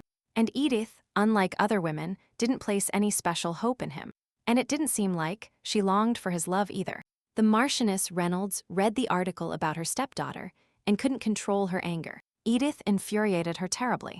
She hissed, flipping the page to a close-up of Edith's smiling face with her nose in the air.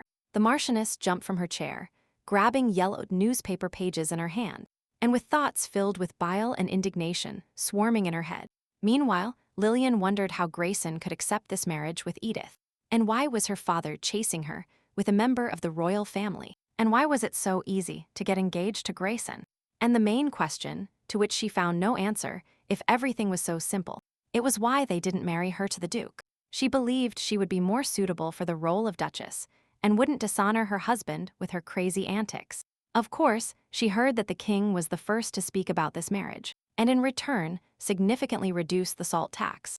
If it were Belita Mason, she would understand it somehow.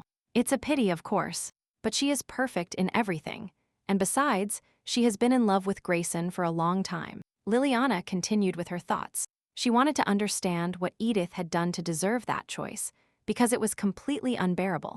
More than 10 years ago, when her mother passed away, her father, as if he had been waiting for this, brought Ileana and Edith to the mansion. A village girl, belonging to shameless nobility, shamelessly seduced her father, and took the place of her late mother. The woman who abandoned her husband for money and power also had her own daughter.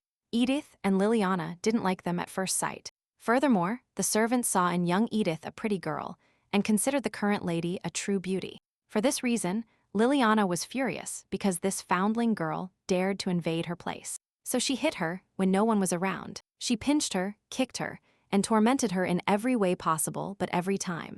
As if sensing trouble, Ileana came running and stood up to protect her daughter. Every time Ileana interfered, Liliana felt humiliated, but this only added fuel to the fire of her hatred. And the more often this happened, the more she wished for Edith to suffer and suffer. And so the days passed and turned into years. Now she was pleased to remember how much she liked looking at Edith, who didn't dare to resist and, sobbing out loud, called her mother. With a silent sigh, she said those were good times, and it was a pity that they were gone. With a note of slight sadness in her voice, the Marchioness said that Lillian was happy, because she didn't live in a mansion and didn't have to watch Edith put on airs. It was as if she had already become a duchess, and upon hearing this, the countess thought that she didn't like Julia either. But that was a completely different matter. Julia's family remains a reliable source of income for the Marquis, but she is not beautiful enough to keep her close forever. She knew that her father would get everything he could out of her and then push her away. That was the kind of person he was, and sometimes she even felt sorry for the Marchioness. Julia reported that Duke Myers had come to pick up Edith again today, and that they had left the mansion hand in hand. Then she added that there were approximately 2 months left until the wedding, and that if things continued like this, everyone around them would bless them. This last comment made Lillian very angry, and now, unable to kick Edith, she thought of another way. She told the Marchioness there was a remedy that, if applied to the face, caused a rash and boils, and that after 3 applications pus would accumulate, and there will be so much that the skin will have to be cut, and after this procedure, there will be scars on the face. A bride who is about to walk down the aisle doesn't want such imperfections on her face, so Edith will probably be very careful. However, the knight who is assigned to Edith and guards her chambers is terribly lazy, and this can be used for her own purposes. By mixing this product with cologne, it will be almost impossible to notice unless you smell it deliberately. After having convinced the Marchioness to do something unpleasant, Lillian felt no remorse. She believed Edith herself was to blame. Even without taking into account her childhood antics, she wasn't going to forgive the fact that they took the man she loved away from her. While the women plotted insidious plans against our heroine, she watched the play and was bored to death. In its bright colors and artificial theatrical performance, she could only see emptiness and pretense, and that tired her. Her thoughts wandered, trying to find some small comfort or meaning in that monotonous spectacle. But now, there was only waiting patiently for it to finally end, and for them to be able to take a walk in the fresh air. When the Duke asked her if she was so bored and she answered affirmatively, she thought he was getting too close. Counting out that casual encounter at the academy, this was already their 5th date, and until now everything was going according to plan. At that moment, they had already reached the point where they often held hands. But they did it only in public, so to speak, to keep up appearances. However, when he approached her like that, without leaving almost any distance between them, her heart somehow sank. Although she knew he had no particular intentions, a tremor arose in her chest, as if her subconscious was telling her something more. At that moment, she was thinking about the fact that in Pafford, the capital of the kingdom, as in many big cities, there are several theaters. Among other things, there was the luxurious Crystal Theater, owned by Matteo, but despite being her relative, she wasn't invited there. However, most nobles go to see plays there, but the Duke took her to the Lyon Theater from their first date. The sets at Lyon are crude and the plots predictable. The actors were generally good, but far from excellent. Our heroine wondered why he went so persistently to that theater, and if he really liked it. So what exactly was it? My mother's diary also mentions the Crystal Theater, but not what the actors did after the performance. She was very interested in knowing where those actors went who had already left the stages forever, and what they did. All the actors at Crystal are young, but she knew that the production needed people of all ages. She decided that when she became a duchess, she would discover this theater, and in the meantime, Edith asked Grayson if he liked this theater, and she explained her thought, adding that he always comes here and not to Crystal, to which he replied that there was a bad smell in that theater. Without understanding very well what he meant exactly, she asked again, and then, realizing that she had never been there, he promised to go next time. Thinking that she hadn't said she wanted to go, she decided not to ask too many questions. Otherwise, she might seem suspicious. At that moment, Grayson said that according to the plan, now they were heading to the gallery. But Edith didn't follow him. Our heroine didn't expect him to continue sending her date plans, and until that moment, she had always agreed. But today, she wanted to deviate from her usual plan, because she didn't have much time left to prepare. The most important thing for her now was to avoid poisoning, and for that she needed to find ingredients for an antidote, and she could only get them during meetings with the Duke, so she had to act without delay. And for that, she needed to change her plan, so she asked what could happen instead of the gallery. They would walk through Pinero Park. Pinero Park stretched along the Taiwan River, and at its very edge was an abandoned forest. And neglected. My mother's diary said that gypsies had settled in the forest of this park. and that she needed to go ask about Fleurin. Grayson was a little surprised, but he wasn't going to deviate from the plan, so he told his fiancée that they would leave the walk for next time. Until now, she had agreed with everything so as not to bother him, but this time she couldn't give in. It was a matter of life and death. Arming herself with courage, she said she wanted to go today, adding that next time it might rain. When he said he thought the lady agreed with his plan, she replied yes, but plans can't always be changed. To which the Duke replied that plans are meant to be fulfilled, and it was not good to change them so suddenly. Our heroine agreed with him that it wasn't right, but no one would die if today she went for a walk instead of going to the gallery. Then she asked if he had any reason to go to Pino Park, and she was curious to know if a reason was absolutely necessary. The Duke said he needed one. He believes there must be a justification for changing the agreement. Edith thought about it. She couldn't say the true reason for fear of the consequences, but she had to find something that would interest the Duke. Suddenly, an original idea occurred to her, and she thought he would approve of a family of squirrels that needed to be fed. He was very surprised. Then she told him she had heard that a cute family of squirrels lived in the park, and that she really wanted to see them. Smiling, our hero thought he didn't know if this was reason enough to change his plans, but he was glad to see her happy, so he decided he shouldn't refuse such a sweet request, especially coming from such a beautiful woman. He said out loud that, since the squirrel family was so important to her, why not take advantage of the beautiful day to go see them? After thanking him, she added that he was truly generous, to which the Duke remarked that the lady knew how to be sarcastic to perfection.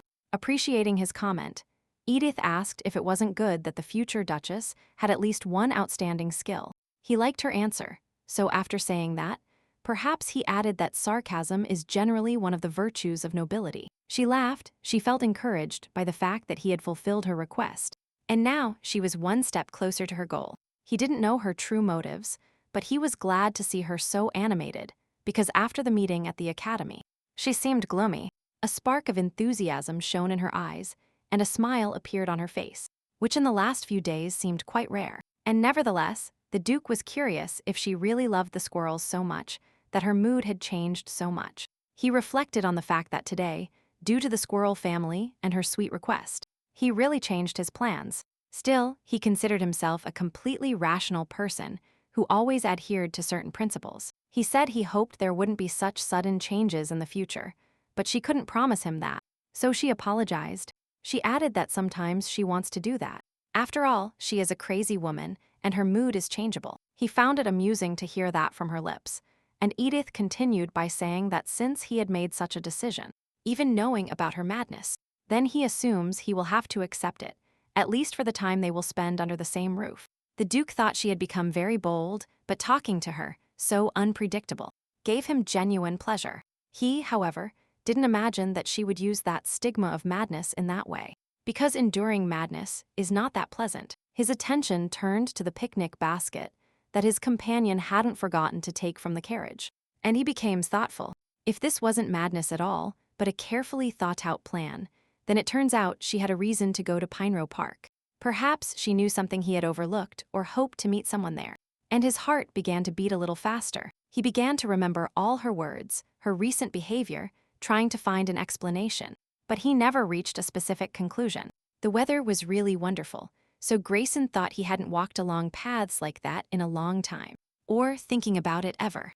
I always thought that walking aimlessly was a waste of time, although it turns out that doing something useless isn't so bad. And he himself didn't notice how he began to enjoy this type of pastime. And that's why he didn't immediately see his acquaintance. If she hadn't called him, maybe he would have only paid attention to her the moment they met face to face. It was Lady Mason, the same Velita whom Lillian had spoken about in an extremely unflattering way, stating that she didn't know her place. Milady said she received the almond tea he sent her last time, and it has a wonderful aroma. When the Duke replied that he was happy she liked the tea, she replied that, given that it was a gift from him, how could she not like it? Edith remembered the Countess's words, that Belita wagged her tail in front of the Duke, and now it turned out they were exchanging gifts. Grayson replied that this was also a joy, since now, by sending gifts to the Count Mason family, he wouldn't have to think much, and Belita said she was immensely grateful that he remembered her in the future, and wouldn't it be a joy to remain in the Duke's thoughts? Then our heroine thought that Lady Mason couldn't avoid knowing she was Grayson's fiancé. Even the vagabonds knew it. She observed with disgust that she acted as if she didn't exist, but understood that that was high society. But unlike Edith, the Duke had no intention of tolerating that behavior towards his future wife. And Lady Mason had never really interested him, so he decided they shouldn't continue that conversation. But Belita didn't give up so quickly. She said she had stolen the Duke's time, and coquettishly asked him to grant her one more minute. After all, she still hadn't received an answer to her invitation, and would be grateful if he honored the reception at the estate with his presence. However, Lady Mason wasn't that stupid, and knew that to interest Grayson she had to invite Lady Reynolds as well. And when she expressed this, our heroine began to pray that he would refuse. Nothing good ever happened to her at such receptions. She imagined what would happen there. Everyone would start pointing at her and feeling sorry for the Duke. They would do everything possible to separate them. The Duke also knew what could happen, but believed that they still had to attend those types of events. So he promised to come, which upset Edith. Her mood was ruined again. She didn't want to go to that reception at all. She told the Duke, and when he asked why, she thought it usually ended with her being considered crazy. She felt uncomfortable admitting it, but still said she didn't like being scratched and bitten, which made her angry. To which he replied that, when she became Duchess, she would have to organize receptions whether she wanted to. Or not, there was no way to escape everything. Then he continued that in little more than a month, they had already met 5 times, and it was time for them to show themselves in public. And this reception at Count Mason's property is a very suitable occasion for it, so he doesn't see any reason to refuse. But our heroine still wanted to make him understand her point of view, so she said he always has a plan. However, before drafting it, she continued, could he not at least ask her opinion on the matter once? And thought to herself that she didn't want to go see Belita, who openly ignored her. And she knew what would happen there. When her mother was still alive, she smiled because she knew she wouldn't allow anyone to hurt her, and would protect her from all the evil ones. But after her death, Edith began to openly express her feelings, fighting against everyone, but this doesn't mean she wasn't hurt. Before, at least she could complain to her mother, hiding in her arms, but now she had to face everything alone. Every time any little thing seemed too much for her, she remembered those moments when she had her mother's support in her life. Now, until she gains real power, she will have to please the Duke, hiding her true feelings. She waits patiently for the right moment, and every action of hers now is just a game in which she must remain flexible and calculating. Carefully lifting his face, the Duke looked her in the eyes and told her that when an offer is made, you have to be willing to listen to the answer.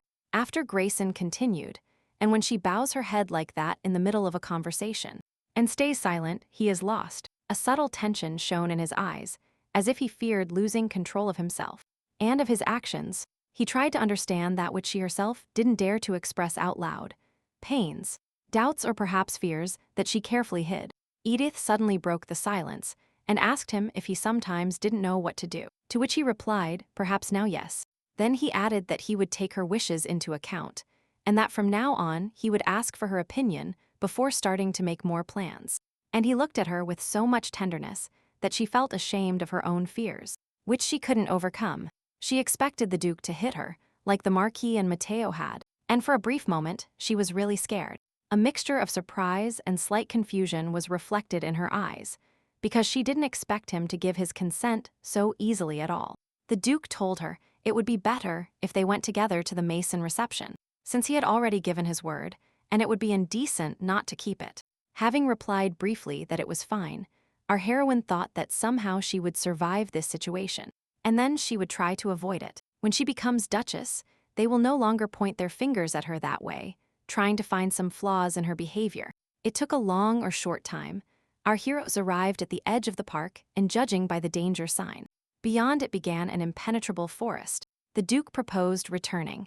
He didn't want to put their lives in danger. It was contrary to his principles, thinking that if she wanted to find the gypsies, she would have to go further. Edith said it seemed like a family of squirrels lived in the forest. Grayson chuckled and thought they had already come quite far, and since the lady insisted so much, they would go until the end. Then he asked if there was a gift for the squirrels in the basket, to which she replied evasively that you could say that. He still didn't like the idea, but keeping his opinion to himself, the Duke agreed, and said they were going to look for their squirrels. The forest was becoming impassable, the paths were overgrown with vegetation, and he couldn't help wondering what they were doing in that wasteland. He was curious to know what she was really looking for. He already supposed it was unlikely that they were real squirrels. He had no idea what they would find at the end of that path, but he continued to follow his companion with tenacity. In addition to everything else, he was worried that his shoes would get very dirty. But he decided that to accomplish such a task, he would somehow endure it. In front of him, a lonely hut appeared, and looking at Edith, our hero realized that this was exactly the place she was heading to. Now he knew for sure that she was looking for gypsies, and he didn't like this discovery, because they didn't have the best reputation. Did the future Duchess really find gypsies as cute as squirrels? He wondered, hoping that his garden wouldn't be invaded by these little people. Meanwhile, our heroine, putting on a face of total innocence, said cheerfully, "It seems there is a cabin up ahead." However, the Duke wasn't that easy to fool. He smiled mysteriously and thought she was a terrible actress. She said she was interested in knowing who lived there, and the Duke decided he wouldn't bother her, and that it wouldn't be difficult for him to play along a little. So, getting a little closer to the cabin, he said he didn't know and then asked her if she perhaps had any idea. However, Edith didn't answer, because she actually knew perfectly well who she had come there for. At that moment, an old gypsy woman appeared on the threshold, and upon seeing the aristocratic couple, she was seriously frightened. She didn't need the trouble this unexpected encounter promised her, and her best option was to flee. But the tenacious hands of our heroine didn't give her such a chance, and the gypsy was even more scared. Edith, thinking that afterward she had found it, asked in a soft voice if her sudden arrival had really scared her grandmother so much. An older woman, cornered, said in a frightened voice that she had very little time left, and asked not to be thrown out, understanding that first you need to win over the gypsy, you need to show genuine interest and patience. So, taking her hand, our heroine said in a soft tone that she wasn't going to throw anyone out, and asked her not to leave. Edith knew that gypsies also come in different forms, and those who opened their own businesses and settled in well were left alone in the city. However, those who hide in shacks and beg, like this grandmother, are caught at the first opportunity. They expel them or sell them to illegal slave traffickers, and then their life becomes simply unbearable. Mom wrote in her diary that gypsies are despised, and that to win a person's heart, it is necessary to discover what they really want. And to give this to her, Edith brought with her a basket with supplies to feed those who were probably hungry. And our heroine also understood perfectly what they wanted. Those who were despised needed to be shown respect. At that moment, she was willing to do anything, as long as her actions didn't seem false and feigned in the woman's eyes. Extending the basket to her, she asked if she would like to try at least the little she had with her. However, the old woman replied that the lady seemed to want something from her, and Edith replied that she just seemed to be hungry. The experienced woman, shaking her head sadly, replied that she couldn't do that, and that she had long since stopped believing in human kindness. Then she added that since the lady had shown concern, she would pay her and asked what she wanted. But Edith couldn't openly express her request. She couldn't allow the Duke to find out about everything, knowing that the Marquis not only intended to poison her at the wedding, but also to blame the Duke for it. Although indirectly, she had to keep the secret. She also understood that if for any reason Grayson found out about the Marquis' plans, he would hardly remain silent. What's more, this could lead him to break the engagement, because these circumstances would give him an excellent excuse, and she would undoubtedly have to marry Duke Grayson to finally be able to escape the hated Marquis house. Precisely for such a case, she had a good explanation prepared and said she would like to receive some herbs, which make the skin soft. The problem is that she has a wedding soon, and she wants to look flawless at the ceremony.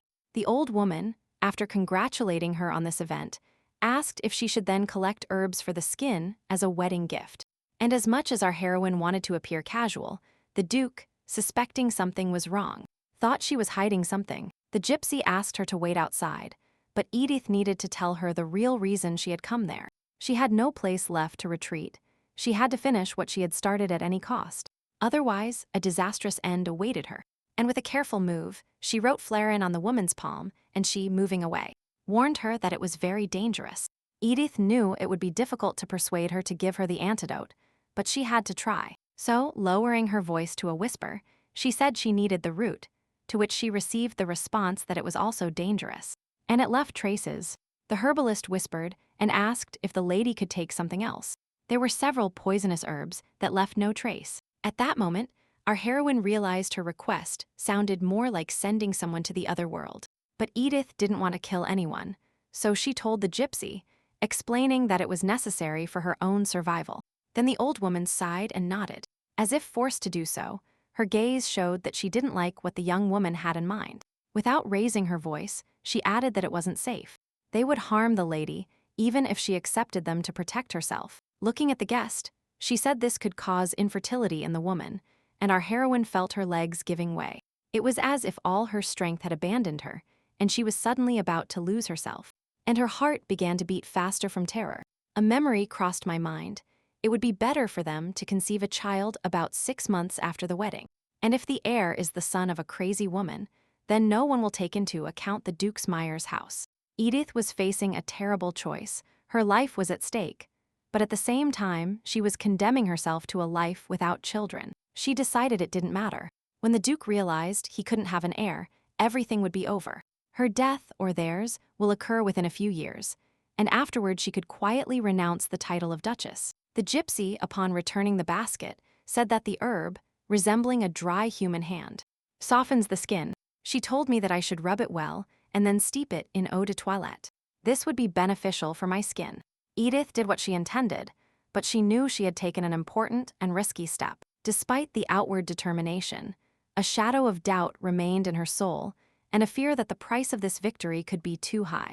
But it was no longer possible to make another choice. She had to keep going, even though everything inside her screamed with doubts. She answered the Duke. She managed to get what she wanted, but he noticed that she was the one who had gone to the trouble of preparing the treat. Her heart began to beat faster, as she wondered if he had finally realized that everything had been planned in advance. And to deflect suspicions, she said she had prepared food to share with him. And he pretended to believe her word.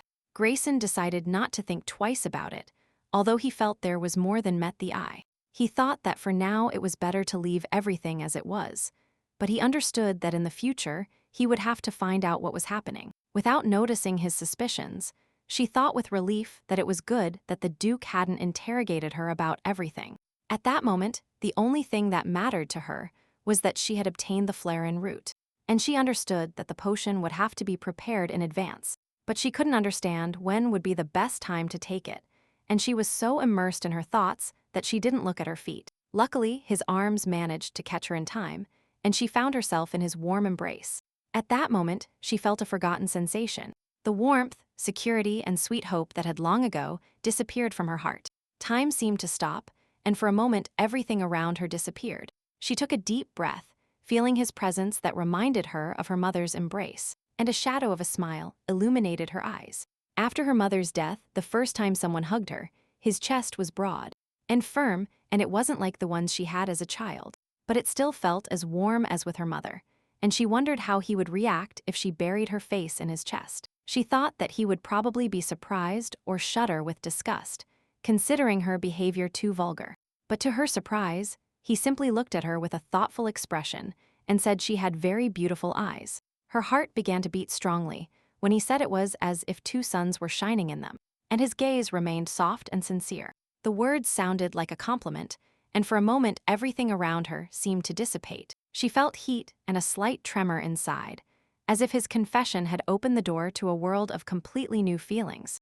The Duke said he thought it was time they kissed, and those words instantly returned Edith to the harsh reality. He had previously told her that the next time they saw each other, they would hold hands, and that on the 4th date, they would exchange a light kiss. She felt bitter because all this turned out to be just a script, prepared by him in advance, and not a real and sincere story. Inside, she felt restless and disappointed, as if the dream that seemed so close suddenly had vanished into thin air. And at that moment, he kissed her passionately, his lips moving inexorably toward hers, filling her heart with trembling and fire. Contrary to everything that had been said and thought before, this kiss seemed to destroy all barriers and conventions. She felt as if every cell of her body was filled with that moment, on one hand. But such a bright and significant kiss. Alone that night, Eddie burned with shame and didn't understand why she imagined that kiss over and over again. I tried to convince myself that it didn't mean anything at all, and that after the wedding she would have to do much more serious things. She remembered his eyes, so deep, warm, and a little mysterious like the infinite sky before a storm. They reflected everything: passion, tenderness, and that hidden melancholy that until then she hadn't perceived at all. Her gaze stopped on his lips, slightly raised in a smile, and on his sculpted features that combined severity and softness. She tried to stop those memories, as if their flow were too strong and could cloud her mind. She needed to focus on something else, on her goals, on the plan she had to carry out, and on preparing the antidote. She shuddered upon realizing that those thoughts only kept her from being calm and serene. What she really wanted was to turn off her emotions. But like agile little animals, they appeared again in her consciousness if she was serious. It meant they would kiss in the future. That question was like a lightning rod in her head. It made her heart beat faster and prevented her from thinking and breathing peacefully. She knew she couldn't ignore the feelings and desires that ignited inside her, but the fear of them was too strong. While separating the blades of grass, our heroine thought it was time to return to reality and focus on saving her own life. Looking attentively at the blade of grass, she thought it must be to improve the skin, but she really needed good skin. Her thoughts turned again to the Duke, and she wondered, while he touched her cheek, if she was good enough. I thought Lillian's skin really was perfect, because she used expensive lotions, and not a cheap potion with a strong smell. She wanted to try it before the wedding, but thought there was no point. Anyway, when she drank the poison, there would be a big commotion, and no one would care how soft her skin was. But even in those circumstances, she wanted to be perfect. If the Duke touched her cheek again, let that awaken in him both admiration and silent surprise. Then she thought that only her mother had spoken like that about her eyes. He was the first after her to say it was as if two suns were shining in them. Our heroine tried to calm her heart, because whatever happens now, she needs to think about her future. But at that moment, she knew for sure that her life hung by a thread, and no one but her could ensure her survival. She wondered why, instead of thinking about it, she worried about the state of her skin. I remembered the gypsy again, and the desire to use the herb tempted me to spit on everything and prepare the lotion. Edith didn't recognize herself at all. She felt she was being too irresponsible regarding her main plan. And chasing a dream, she thinks about how easy it would be to leave everything for later. Get lost in those feelings and forget about the cold calculations. Thinking about this, she got ready for bed and only focused slightly on the fact that the smell of the lotion today was especially strong. She shrugged, almost without noticing that slight bewilderment, and attributed it all to her overactive imagination. To her regret, she understood that the wedding wouldn't solve all the problems, because she would still have to deal with the Duke's family, who would probably hate her, and there was also people from the royal house of Riley. She would have to act very carefully. The only thought that comforted her a little was that those people at least wanted her dead, and she would try to deal with the rest. Memories of her mother returned to her, and she thought about how much her heart hurt because she could only ask for forgiveness. Her heart beat faster and faster, her hands trembled, her thoughts were confused, but she needed to compose herself, even if it was for the sake of her own survival. She took a deep breath and tried to focus on the next step, knowing it was important not to panic and keep a clear head. Looking inside the drawer, Edith remembered that she had bought that notebook on a date, but that she had never used it. The pages didn't have a single entry, but she wanted to keep a diary, like her mother did, and share her most intimate thoughts, at least with it. It was the first time she was going to write something in a blank notebook.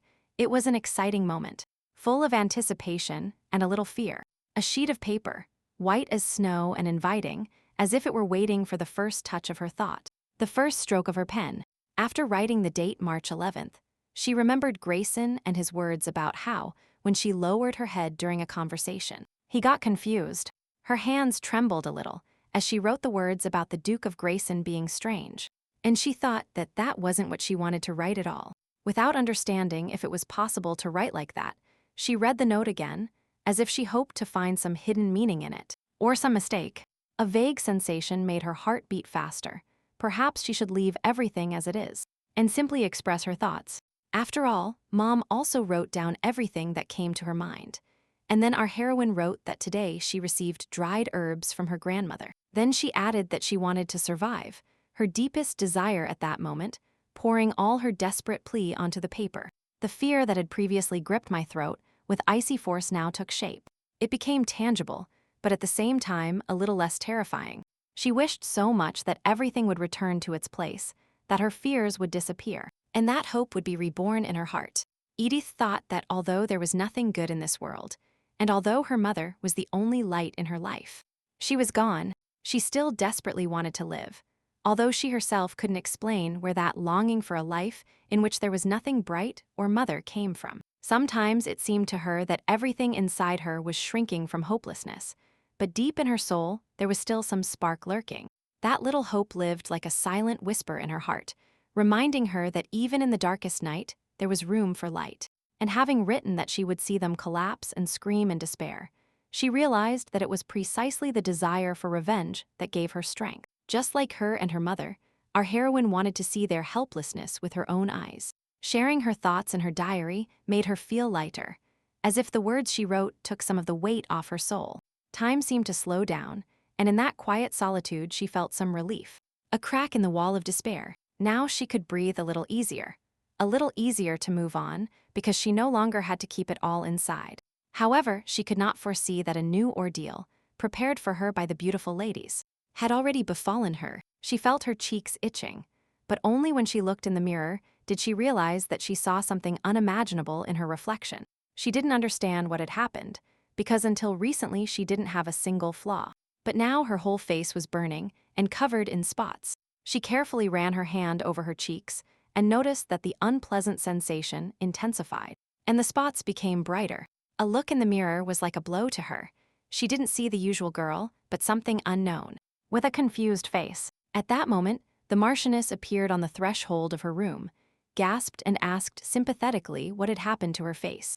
Edith replied that she didn't know what to do, that it was noticed after washing her face, but that she had to do something because the wedding was approaching. Julia asked, a little hesitantly, if perhaps Edith had applied the lotion wrong. She should have applied it more thoroughly, in several layers. However, our heroine was not sure that the problem lay precisely in the thoroughness of the application. Since this had never happened to her before, she frantically tried to look for an explanation to try to fix it, because with that face, she couldn't even go out on the street. The idea came into her head that the Marchioness's appearance at that precise moment could not be a simple coincidence. She detected a nuance of falsehood in Julia's voice when she advised her to apply the lotion a few more times. She said that the girl should sleep well at night and explained that she would feel better after sleeping. And at the door, she added that the Marquis would worry a lot if he found out, so it would be better for her to hide her face until it passed.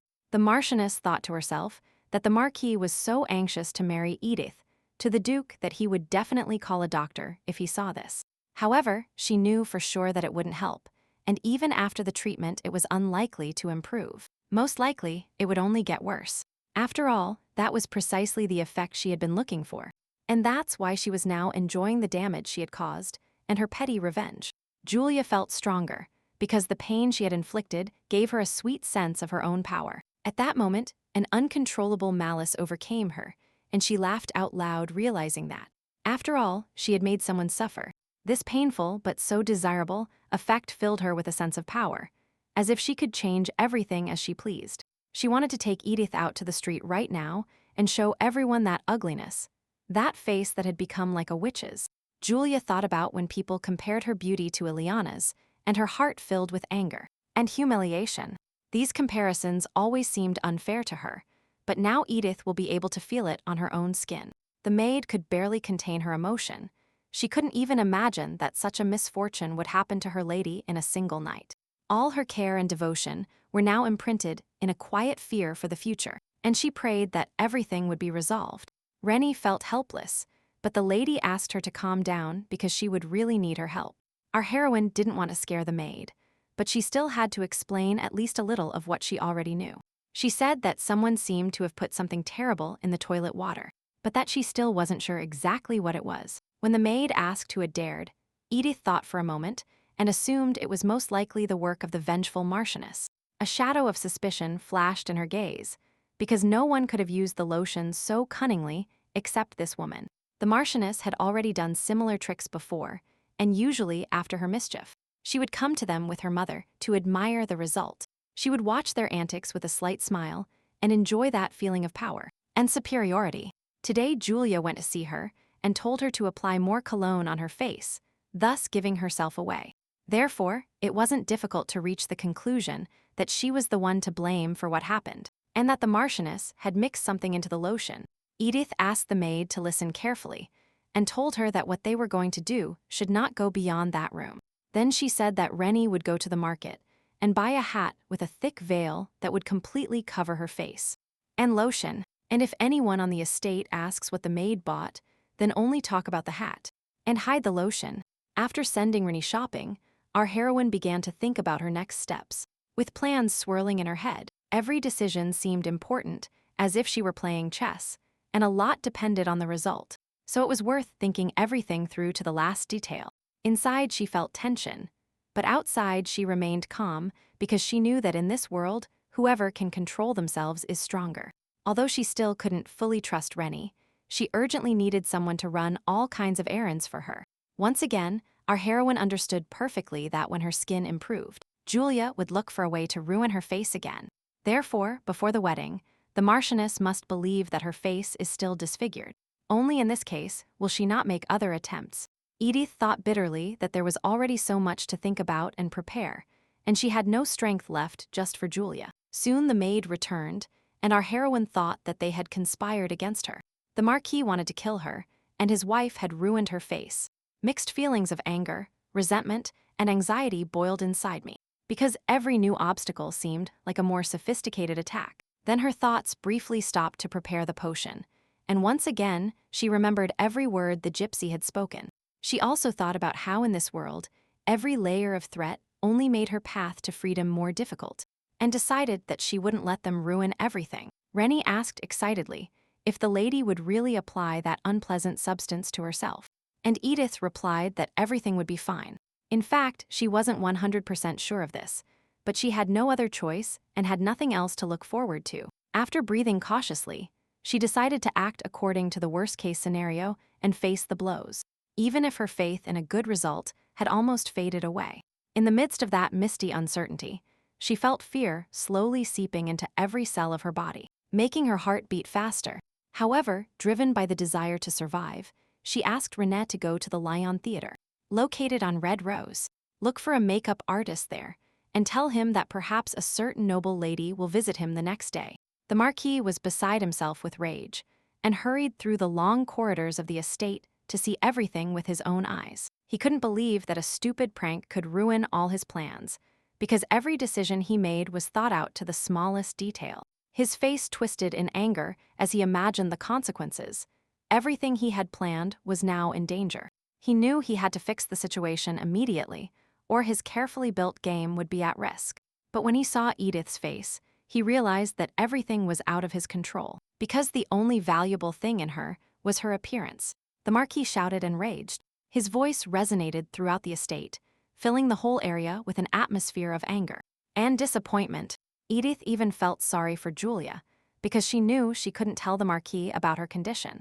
But she couldn't resist and spilled the beans. Then he found out everything and vented his anger on her, calling her a brainless fool who wasn't even capable of taking care of her own face. He shouted that he had found a worthy groom for her with such difficulty, and that she had put her face in such a state that not even the devil would look at it. His diatribe also included words about how if Duke Myers saw this and abandoned the planned wedding, she would have no mercy. However, our heroine expected such behavior. It was something completely normal for the Marquis, and she didn't let her emotions get the best of her. Inside, she remained calm and serene, knowing she had to keep her cool so as not to give anyone reason to think she was weak. After examining her, the doctor said it seemed she had used the wrong lotion, so she would have to use an ointment for a while. Then he added that the inflammation and blisters would disappear, but that she should be prepared to have scars on her face. The Marquis, unable to contain himself, shouted that she didn't know how to do anything right, that she was evidently a fool from birth.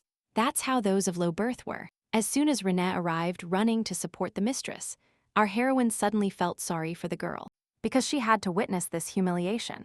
Witnessing the Marquis's anger despite her loyalty and immediate conscience, she felt her heart shrink at the thought of the price Renee had to pay for her loyalty and devotion. I thought about how much harder it is to be hit, or to watch what happens without being able to help. And feeling helpless, Edith felt her determination strengthen, although she couldn't change her fate instantly. Her support remained important. After all, sometimes the greatest strength is simply being there and not giving up. Even when it seems everything is lost, sometimes the most important thing is to stay strong on the inside, no matter what happens, and believe that even in the darkest hours there is light. And now our heroine had to calm Rinny, who lamented that it was her fault she couldn't help her. She asked for forgiveness, and Edith again remembered the day she couldn't help her mother. And now she suffered for it. I felt a moan in my chest from the weight of guilt, and realized that those same moments would remain forever like a wound that wouldn't heal. The Marquis said that Julia had said that sunlight would help the healing, so she could go out and take a walk. When he added that rumors about that terrible face should not spread, she wondered what was the point of his silence. After all, here is the most talkative person in the world, who is just waiting for the moment to dishonor her in front of everyone. She knew for sure that he would try to hide this fact until the last moment, although he would make some adjustments. Edith followed her plan, so she went to see the makeup artist, entered the room, and told him that her maid should have come to see him yesterday. The young man asked with some disdain, so she was the noble lady who wanted to see him, and said that the reason those ladies come to him is obvious. They want him to organize a meeting with the actor they like. Without giving her a chance to say a word, he continued, if she wanted to meet the actor, then she should contact Crystal. When he added that they don't trade in people, she wondered if the theater owned by Mateo really traded in actors. Edith was so shocked by this news that she remained silent, and the makeup artist told her if that was all, then she could leave. But our heroine had already recovered.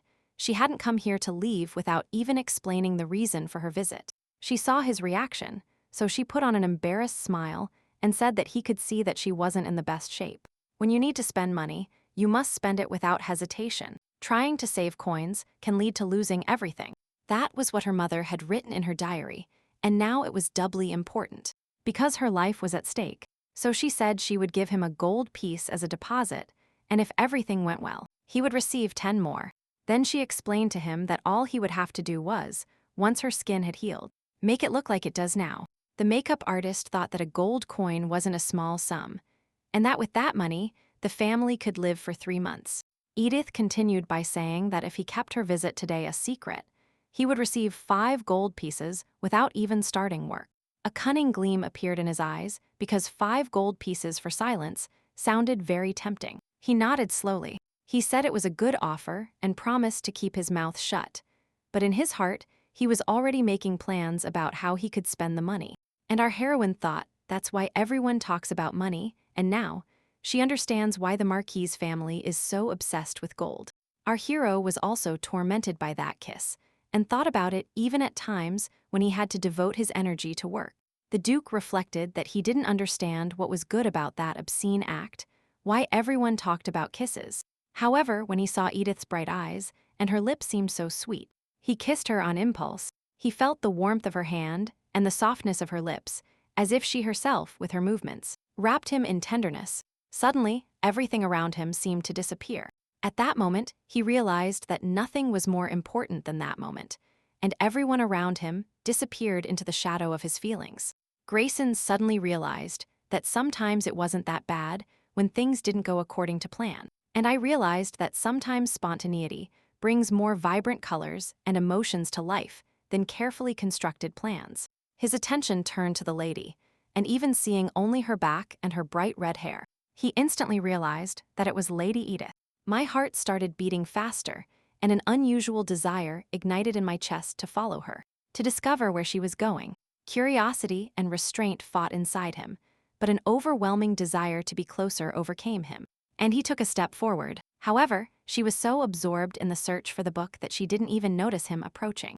Grayson paused for a moment, watching her, and felt a chill run down his spine. He sighed softly, deciding to leave her alone, but at that moment, his heart told him that he must stay close so as not to miss the opportunity to get to know her better. She clearly didn't expect to see him, and shuddered a little feeling the brush of his hand, but she regained her senses quite quickly. When she greeted him, the Duke replied, and then became thoughtful.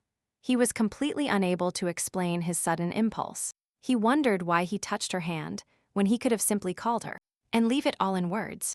But something inside him told him that that gesture wasn't casual, even if it was unusual for him. He had never done that before. the doubts and the desire to understand why he felt so attracted to that simple caress, and apparently fleeting, made him rage inside. Suddenly he wanted to see her face, but she withdrew her hand carefully, saying that she wasn't in the best condition that day. On the estate, she said she was going to buy skincare products, but that she only wanted to buy a book, and that she had to meet the Duke. Edith had decided that she would hide her face under a veil until the wedding, but it was still worth warning the Duke, although she didn't know how he would react. Arming herself with courage, she told him that since they had met, she would like to tell him something, to which he replied that he was a little busy. Mentally cursing, our heroine thought that if he had been busy, he could have passed by and then she wouldn't have to suffer so much. When the Duke asked her if she would like to accompany him to a meeting at the trading house, she asked him why she needed to go there. Grayson said in a slightly mysterious tone that, if it suited her, she could wait until tomorrow, and today she could shop in his name. And she thought that she still needed to tell him about her face, and that there was no reason to refuse to shop at the Duke's expense. Therefore, she gave her consent, especially since she had never visited that trading house. But she had heard a lot about it. Now she had the opportunity to see it with her own eyes, to see what was hidden behind its walls, and to do some shopping at the same time. The Duke introduced her as his future wife, and asked her to ensure she didn't lack anything while she toured the department store. Count Milo Heston, manager of the Argo department store, replied kindly that he would do everything possible to make the lady feel comfortable, and thought to himself that the trading house had been around for 8 years, and during all this time, he had served the Duke. But he had brought a woman here for the first time. It turns out the newspaper articles weren't lying when they wrote that Duke Myers had been bewitched by a witch. However, he didn't understand why she didn't take off her hat, his wife. When she returned from tea, where she saw her, she couldn't contain her admiration. His wife was so enchanted that she said that if the lady were the Marquis's daughter, they would have married her to their son. The future Duchess apologized to the Count for such a sudden visit and added that she hoped to count on his favor. And although he didn't have the opportunity to see her face, the manager could understand that in front of him was a polite lady and noble. The Duke, knowing he was leaving Lady Edith in the care of a decent man, apologized and said he would return after the meeting. While promising a quick return, he nodded to indicate that his debt or urgent business wouldn't allow him to stay for long. Even on the way to Argo, our heroine, realizing it was none of her business, asked what kind of meeting the Duke had scheduled at the department store. She really didn't expect an answer, so she was surprised when he said he was meeting with Duke Omel from the Kingdom of Adas. Edith was so surprised that she couldn't hide it, and noticing her reaction, Grayson asked her a follow-up question. Was there something about her meeting with Duke Omel that worried her, and even more confused? She replied that that wasn't the problem at all. And then she admitted she simply didn't expect him to answer, to which the Duke said it wasn't a secret. After this, the conversation reached a dead end. Both seemed to stop halfway. The words dried up, and the uncertainty remained floating in the silence. They drove to the department store in complete silence, but Edith didn't feel it oppressive. Rather, it was a pleasant feeling of calm, and inside her swarmed a multitude of thoughts. But she was in no hurry to chase them away. Sometimes silence is more comfortable than words. It gave the opportunity to simply be close, without the need for additional explanations and conversations. Professional, already approaching the department store, our heroine thought that for now it was enough for her that he answered her questions. The manager led her to the first-floor hallway, and she was stunned by what she saw. The spacious room was filled with soft light. She looked around with curiosity. The admiration in her eyes reflected genuine interest and surprise. Every detail seemed thought out to the last detail, as if she had arrived in a place where both beauty and comfort were created with love. Earl Heston said that the department store opened 8 years ago and has been #1 in sales for the last 5 years. Edith replied that she had heard that Argo was founded by a duke, but that he had come of age only 8 years ago. The manager then replied proudly that when the Duke conceived the idea for this department store, he was only 14 years old. He met with him and they discussed it for a long time, and only when the system was thought out to the last detail did construction begin. When she was told that the Duke was 16 years old then, our heroine found this fact simply astonishing, and wondered what she was doing at 14, and remembering herself at that time. She even felt a little annoyed. Apart from the constant clashes with Lillian, she basically had nothing to remember, and the awareness of her uselessness made her feel uncomfortable. so every day seemed even grayer and joyless, as if all her efforts and dreams disappeared without a trace. To relieve this internal tension, she said she would look around more carefully, and the Count decided it was time to continue. He said that the main advantage of the department store is that all products are accompanied by a quality certificate issued by the royal court. It is issued only after the quality of the products has been approved by numerous experts. And on the fourth floor, they sell clothing. He explained that there was a section for men, women, and children, and that in the third section, various household items were sold. But Edith commented that everything was expensive there. There was a grocery store on the second floor of the department store, and she picked up an orange and thought she wouldn't have bought it even for a gold coin. The Count continued by saying that the first floor contained oddities from all over the world that couldn't be found in Centaur, as well as sparkling jewelry. Our heroine agreed that it was a wonderful place, but the prices were equally unimaginable, and she decided to refrain from buying. When she asked why the shops were arranged on different floors, the Count replied that no noble person had ever asked about that. Then he said proudly that the first floor was luxurious to arouse the interest of visitors. Then they would go up to the second. When they go up, they will see the fruits and their mouths will water, and if their legs get tired, they will be able to sit in the tea corner. There they will wonder what awaits them on day 3, and, having bought some trinkets there, they will want to choose a suitable outfit for day 4. When Edith said that everything here was thought out to the smallest detail, and that was why Argo had grown so quickly, the Count was stunned. He was ready to run to the Duke right now and convince him to marry that lady without fail, and without thinking twice. Meanwhile, our hero lamented that the business meeting had dragged on too long, and that because of that he was keeping Lady Edith waiting. He was always quite punctual, and this delay bothered him especially. But as he approached the manager's office, he stopped. Behind the door, lively, loud, and unbridled laughter could be heard clearly, so he started to feel a little suspicious.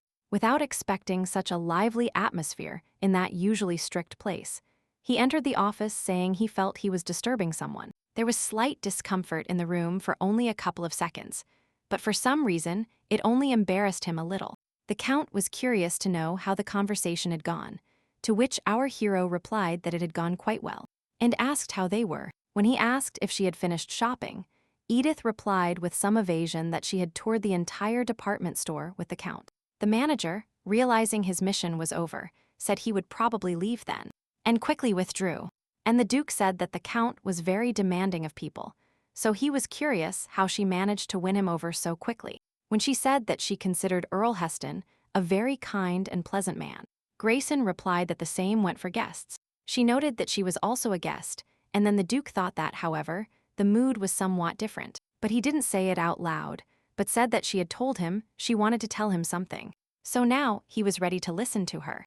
Edith didn't know how the Duke would react to seeing her disfigured face, and even if there was a way to cure it. He might get angry. If Grayson sees her like this and cancels the planned wedding, then she won't face the brightest perspective. However, she hoped he could show understanding, in which case they could solve this problem together. Gathering all her willpower into a fist, she said she needed to show him something, and asked him not to be afraid.